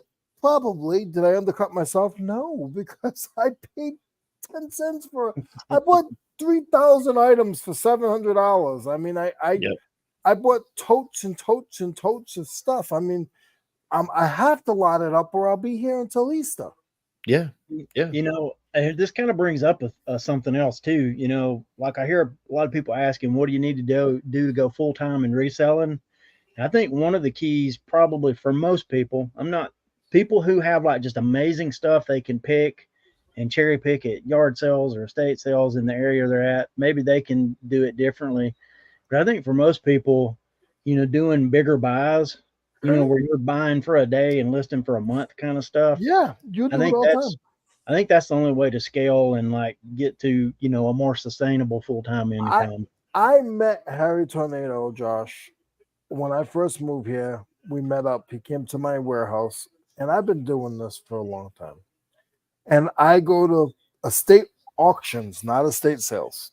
I go to estate auctions. Chris has been to me what I do. Chris has been with me a couple times, so he knows my madness. I go with $300 to $500, and I buy as many lots as I can. And by the end of the day, I usually leave with about 20 lots. Okay. I'll take whatever I bought the stuff for. So if my bill was $400, I'll divide the 400 by the 22 lots of stuff that I bought. And that comes out to, I got to do the math real quick. 22, if somebody can help me faster, let me know. 22 times, let's say 400. Go ahead, somebody talk, because I'm slow. 400 divided by 22. It's $18. About $18 or something. Yeah. It's $18 a lot. Now, one lot might have 4 items. The next lot might have 44 items. The next lot might have 4 items. The next lot might have 26 items. So it depends on what's in that box. And then some of the stuff will go to the flea market, and I'll $2 to death. $2, $3, $1, $2, $3, $2, $1. And then 3 or 4 pieces will go on eBay. And I just repeat that cycle for 20 years. That's a good cycle to keep repeating, Leroy. It works. For you, if it works for you, man, that's great. I think what you said a while ago, like the hardware store. I mean, that's the thing when you're buying to these deals, whether it's through an estate type buy or a store's closing down. I One that I've been selling on for a while now, the CD buyout that I did. I mean, it was like I guess close to it's between 1,600 and 2,000 CDs. It was a lot, and it was the same type of deal. But I got like 25 cents in them. So I've kind of taken the same approach as you. I know that some of them are worth a little more than what I've sold them for, and I list them about at the market because a lot of them, these are it's harder to find stuff. So like you said, when you look them up, there may not be but 10 of them there, 5 of them there. It's not a lot. But when I get an offer, I mean, I think, look, I've got 25 cents in it. If they offer me $3 less than what I got it listed for, what am I losing? I make offers all day long. When I look at this phone and she says to me, "Hey Leroy, somebody, you can make an offer on 8 items." I'm so hot with this. She gets scared of me. She won't even send me off. I ain't got nothing there, nothing ready. I send offers all day long. I do the same thing. As soon as because it will re-up you. So as soon as you clear a couple, an hour or two, you'll get a couple more. Yep. And as soon as I get them, I fish them out. Bam. And I probably hit one a day. By giving offers, I probably catch one a day. Yep. Same here. And it's like you said, I think, I mean, I don't know what all goes into the algorithm for eBay, but all activity goes into it. Every bit of it. The more attentive you are to your store, it's including sending offers.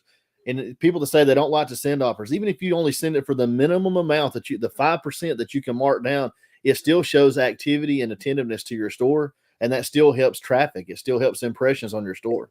If I had to do eBay algorithm and do it to where I think it works, I put a label when I get to the warehouse in the morning. I'll print out my labels and I'll package my stuff as soon as I get there in the first hour. I'll bring it to the post office as soon as it opens if I can. I'm a little further away, so I can't do it 3 times a day, but now I'll do it twice a day. I'll go to the post office and I'll drop it off so it scans through the post office. I do promoted like they tell me to do promoted.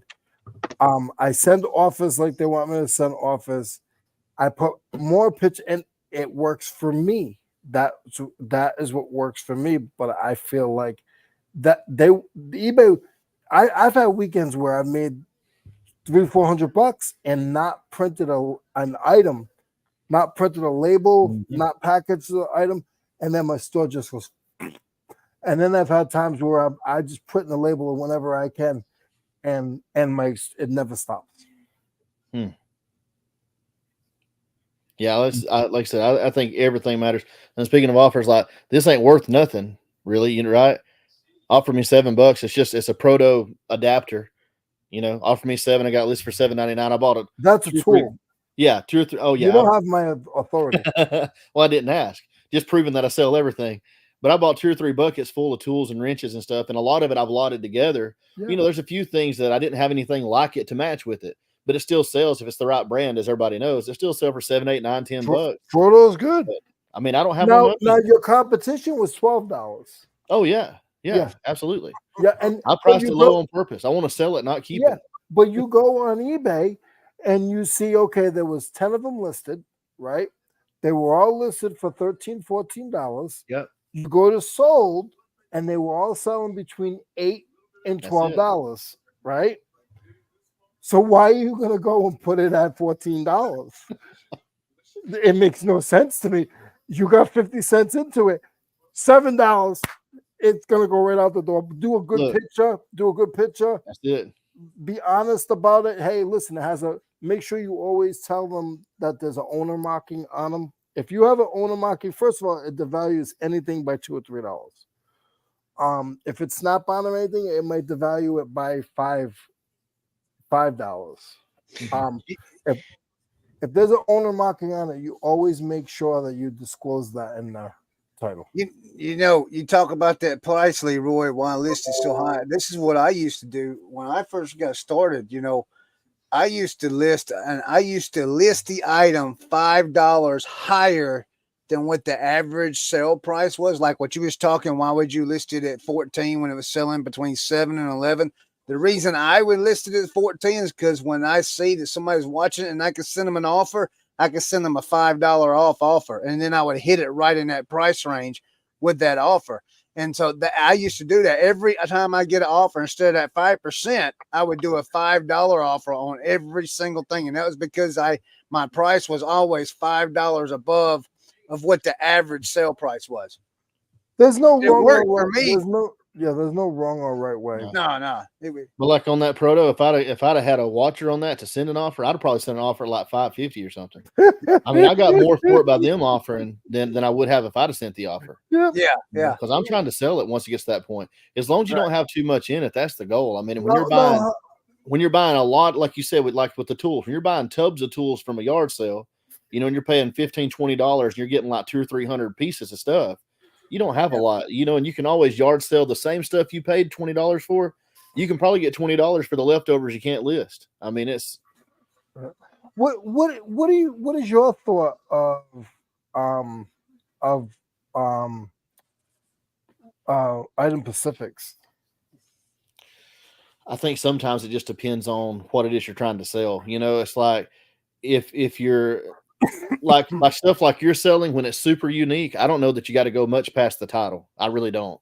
Now, because people that are looking for that proto, jointed, connector, they know exactly what they're looking for. They're typing in that exact thing. They know it's 3/8. They know it's the joint. They know. I mean, when they search it, it's going to give them the right result.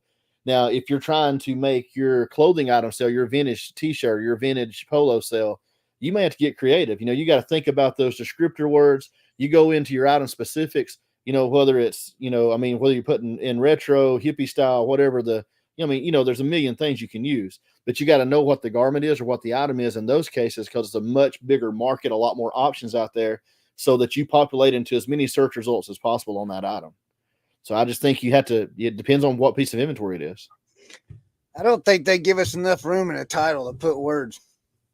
Well, you can pay for that extra space in the subtitle, Yeah, I know. I think they need to give it 100 characters instead of 80. Yeah, but you do realize, Chris, that you can go and you can put stuff in your under yours, and it comes right up under the list. So if there's something that you want to put in the title, take the thing out of the title that is describing the item, new, used, color. Take that out and put that in your. I fill it out every time when it says new, used. Yeah, me too. There's a description bar there, and when you see these guys with little captions underneath their title, that description, that's where they're doing it. They're not paying for that. That's right in their description bar, right underneath new, used, broke. But Leroy, even if you don't use that, like what you said, a lot of times I found in the titles, and I mean, if you go back and look at my store, you'll find a lot of bad ones that I created when I was, that's older. But I mean, the more you learn about it, Hi, Kristen. Like wasting time to me, like say you put color in the title box, but then you're going to select the color under the color in item specific. And it's going to show if you. It's going to show up if you click the items. You don't have to be in the title. Item specifics. You can have nothing up in that top bar.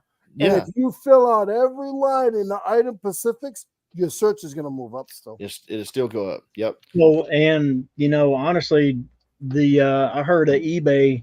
I can't remember where I heard this, but I actually heard an eBay person actually talking on one of those. I don't know if it was an eBay open breakout session or what, but they were basically saying those first 5 to 6 words in your title are the most important anyway. Yeah. Like as far as search engine optimization goes. So if you can't get it in that first 5 or 6 words, it is going to search item description and item specifics and full item description too. But those first 5 or 6 are going to determine where it lands in the search result. It's not if it's your 10th word that the person is searching, it'll still populate. But they're going to, the ones that, like you said, the ones that are front loaded with that word, those are going to most likely be toward the top of the results that it's feeding the buyer, the potential buyer. And in a crowded category with a whole lot of options, you might be number 100 on the list. You're not going to get seen. I mean, it's just not going to happen. Rachel Strickland's got a video out that teaches you how to, or it shows you how you can put those keywords in your item specifics. Also, It's a great video. yeah, Yeah, it's really yeah, really good. Yeah, That That's experiment she ran on that was awesome. Yeah. I mean, that's Yeah. a very informative, very, very well made. it's a great hack. Great hack. Yeah. Oh yeah, yeah. Are you watching football, Brad? I got it on. I'm not actually watching it. I'm watching it. There's a game I want both teams to lose, but Kind of like when Auburn plays Tennessee. Who's maybe playing? maybe they'll tie. It's the Jets and the Patriots. They're both in Miami's division. So, Josh, are you a college fan? Oh, all of it. Yeah. So are you an Alabama fan? That's the only kind there is, man. Oh my gosh. Who's your NFL? NFL, honestly, I don't have a strong pull on a team for NFL. I've never have. I've kind of migrated around. I've been a big underdog person, most of my life. So Yeah, it me just too. kind of changes. Were you picked on as a kid? Not really. I was the cornbread fed. I mean, I'm short, but I'm big. So I was the cornbread fed sawmill kid. I mean, I guess I got teased. I got teased like we all get teased to a degree, but I never, wouldn't You have don't mess with them farm boys. didn't have to worry about it too much. I got picked on, so I like the underdog of anything because I was an underdog. Gotcha. Josh's favorite NFL team is Alabama. Does anyone? Hey. My favorite team is Georgia Bulldogs, Josh. Well, Yeah, anything with an animal. Next week's the week, brother. Next week's the week. Don't even tell us that you're a Falcons fan. Ain't nobody gonna believe it now. Me? Yeah, I'm not a fan. Yeah, nobody's gonna believe it, Chris. No, I'm gonna be honest with you. I'm pretty distraught, man. I honestly Eat the thought when bird. the Eagles Eat got the the bird. ball and they did that little swing pass thing, that was the end of the game. I honestly thought that. I'm gonna have to go back now and watch the last minute of the game. Now, apparently there was a minute left, so I'm really upset that I missed it. I was so distraught about that bad helmet off the field call that I guess it just, Anyway, but Josh, we got a big game next week. Josh. Eat the bird. Eat the bird. What you think, Josh? What's that, bud? What you think about next week? Oh, I just hope they pack a lunch. It's going to be a long game. Yeah, right. All kidding aside, Georgia's had a hard time beating us in the regular season. Generally, I don't know. Hey, Aaron looks good right now, Brad. But I think it's going to be a good game. I don't think Georgia's as good as people thought they were going to be this year, and I think maybe Alabama is a little better than some expect them to be. Yeah. Well, I don't know. So Georgia had the worst game that I've seen them play in the last 5-6 years last week ever.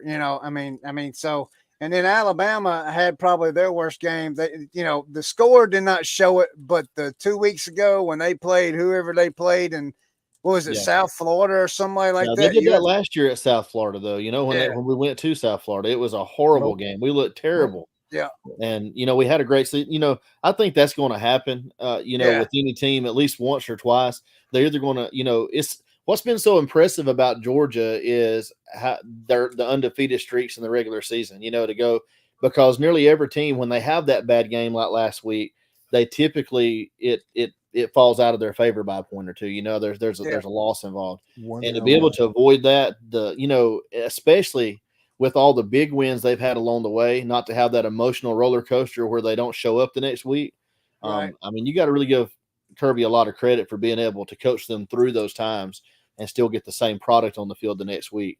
And I think that's one of the things that people were starting to criticize with Alabama. I think Saban's the greatest ever, but I don't think DeBoer can fill his shoes. I'm gonna be quite honest with you. But I think the edge, losing the edge, Yeah, I just, I don't know. Alabama's always going to have a good team, but I just, DeBoer's different.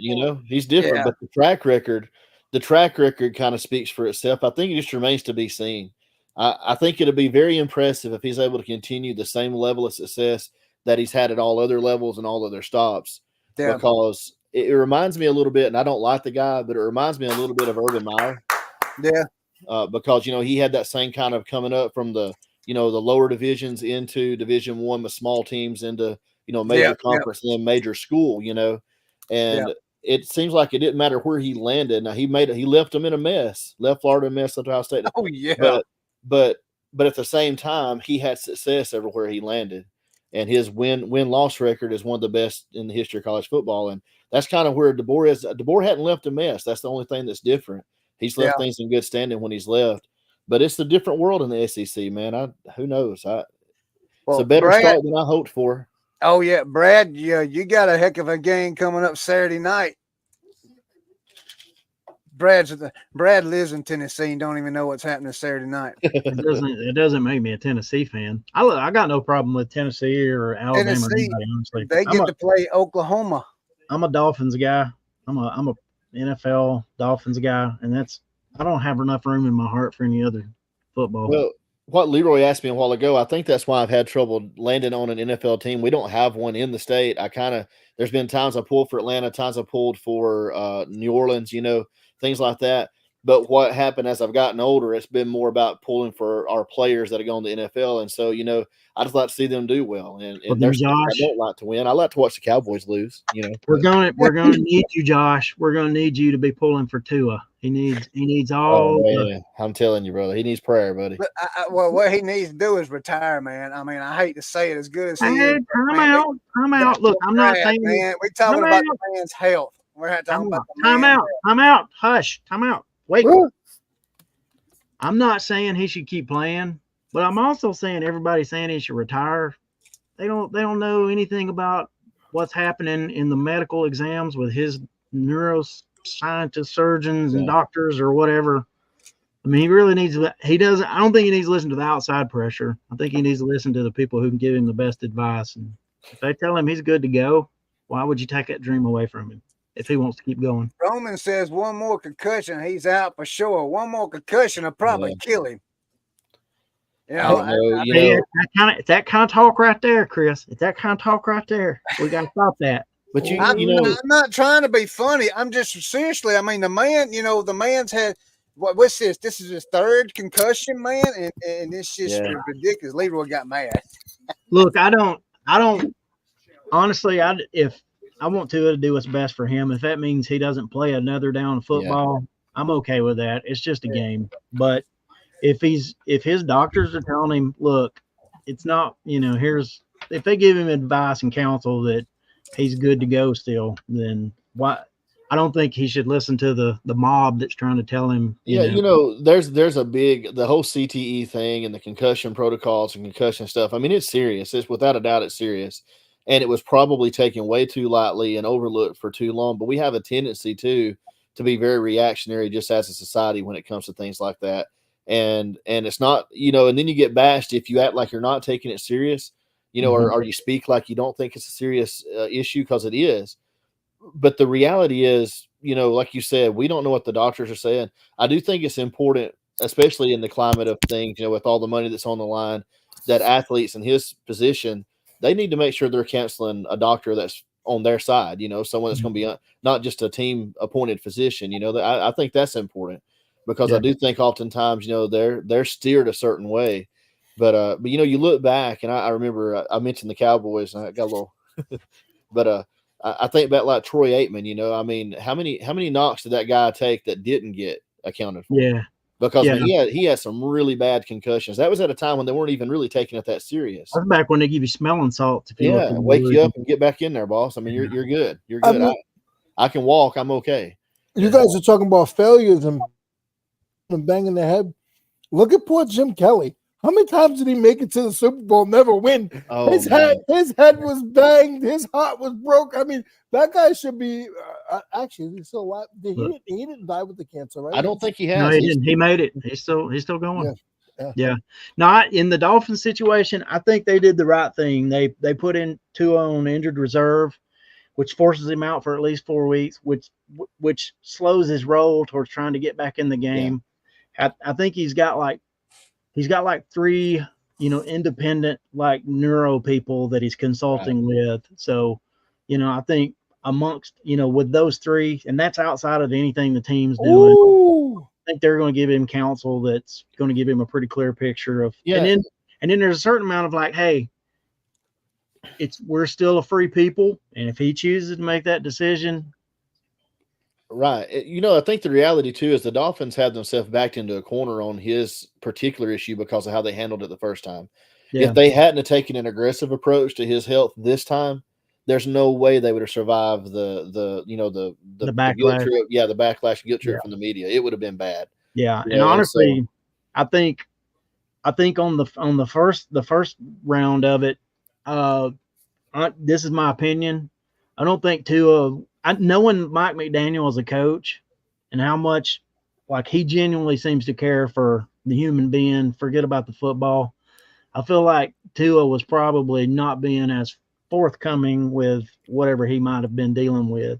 Once you get past once you get past the part of the concussion that shows up, in a physical exam, and it's all about the things that are happening when you're Right. not in the building. I don't think Tua was being as forthcoming as he should have been, and But I probably think initially it was the decision to send him back in the game, that one game though, without that was the thing that was questioned so much. And I mean, look, the way we grew up and the way we were used to seeing things for 40 years. I mean, that was the norm. Like I said, the smell and salts, whatever. I mean, as soon as you were alert enough and clear enough to make a decision and know who you were, you're your best option. You're going back in the game. It didn't matter if it's high school, college, pros. It didn't matter.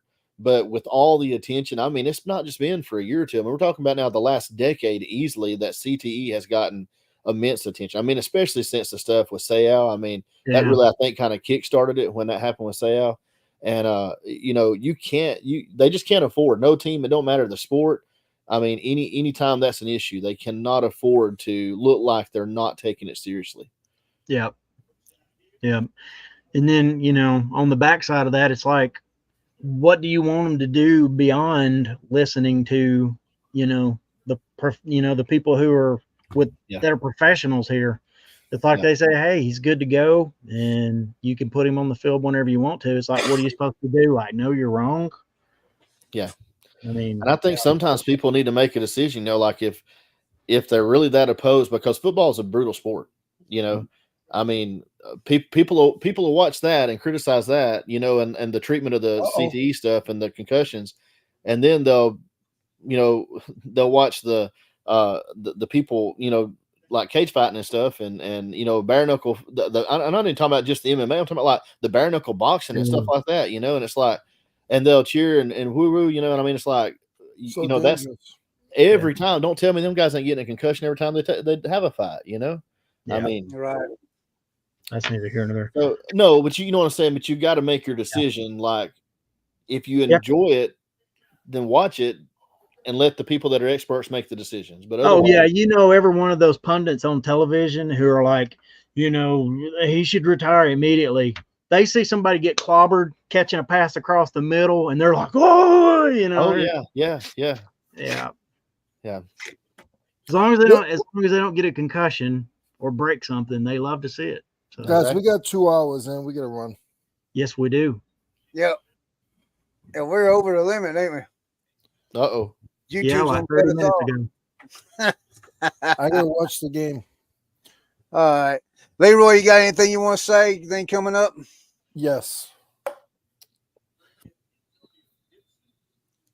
Hold on. Are you going to say it? I mean, Chris, when I season, he's waiting on his earpiece. When I season my cats and dogs, right? Should I use obey? Should I use? I told you he's waiting on his earpiece. What should I use to see because I mean, I don't want to cook it wrong. Like, do I steam cook it? Should I put them in the? I can tell you what you can do, Leroy. You can go and you can call the folks that's been making these videos and showing these people doing that, and you can ask the ones that's been locked up for doing it. They can tell you how to do it real well. I mean, the videos are out there. Yeah. The videos are out there. They're doing it. The only advice I can give is salt makes everything better. Yeah, I worry less about the seasoning and more about the tenderizer. Pressure cooker. Oh, God. I was just gonna say, I know everybody's got an opinion on that, but you know, it'd be like us going to India and wanting a steak, and the people there being like, "You guys are barbarians." Yeah, Right. exactly. Yeah. Josh, whenever you're ready to have the three of us on, you let us know. Will do, man. I don't know if you can handle all three of us at once. Well, if I can't, Caleb can. Now, So we'll for Josh, sure. what you got coming up, buddy? Not a whole lot. We do have. I was trying to think. We'll have a guest on not this next week, but the week after. We've got retro renewed. Sorry, I don't know if y'all caught them or not. They do a live show every morning, Monday through Thursday. It's usually around 7:30. Pretty cool people. Retro renewed. Retro renewed. So I'm gonna punch that in. yeah, they're pretty cool folks. Kind of newer on YouTube, but full time resellers, husband and wife. So we're gonna have them on, and that's about it though, man. Just working hard, brother, every day, trying our best to get ahead a little bit. All right, Brad. No, nothing, man. I just want to say thanks to Josh for coming on. I appreciate it so much, and had fun with you on here tonight. And to my boy Leroy, love you, bro. And Chris, love you too, man. Y'all have a great week.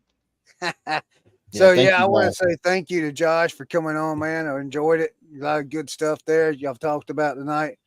Appreciate that. As far as me, we're still just doing the weekly lives.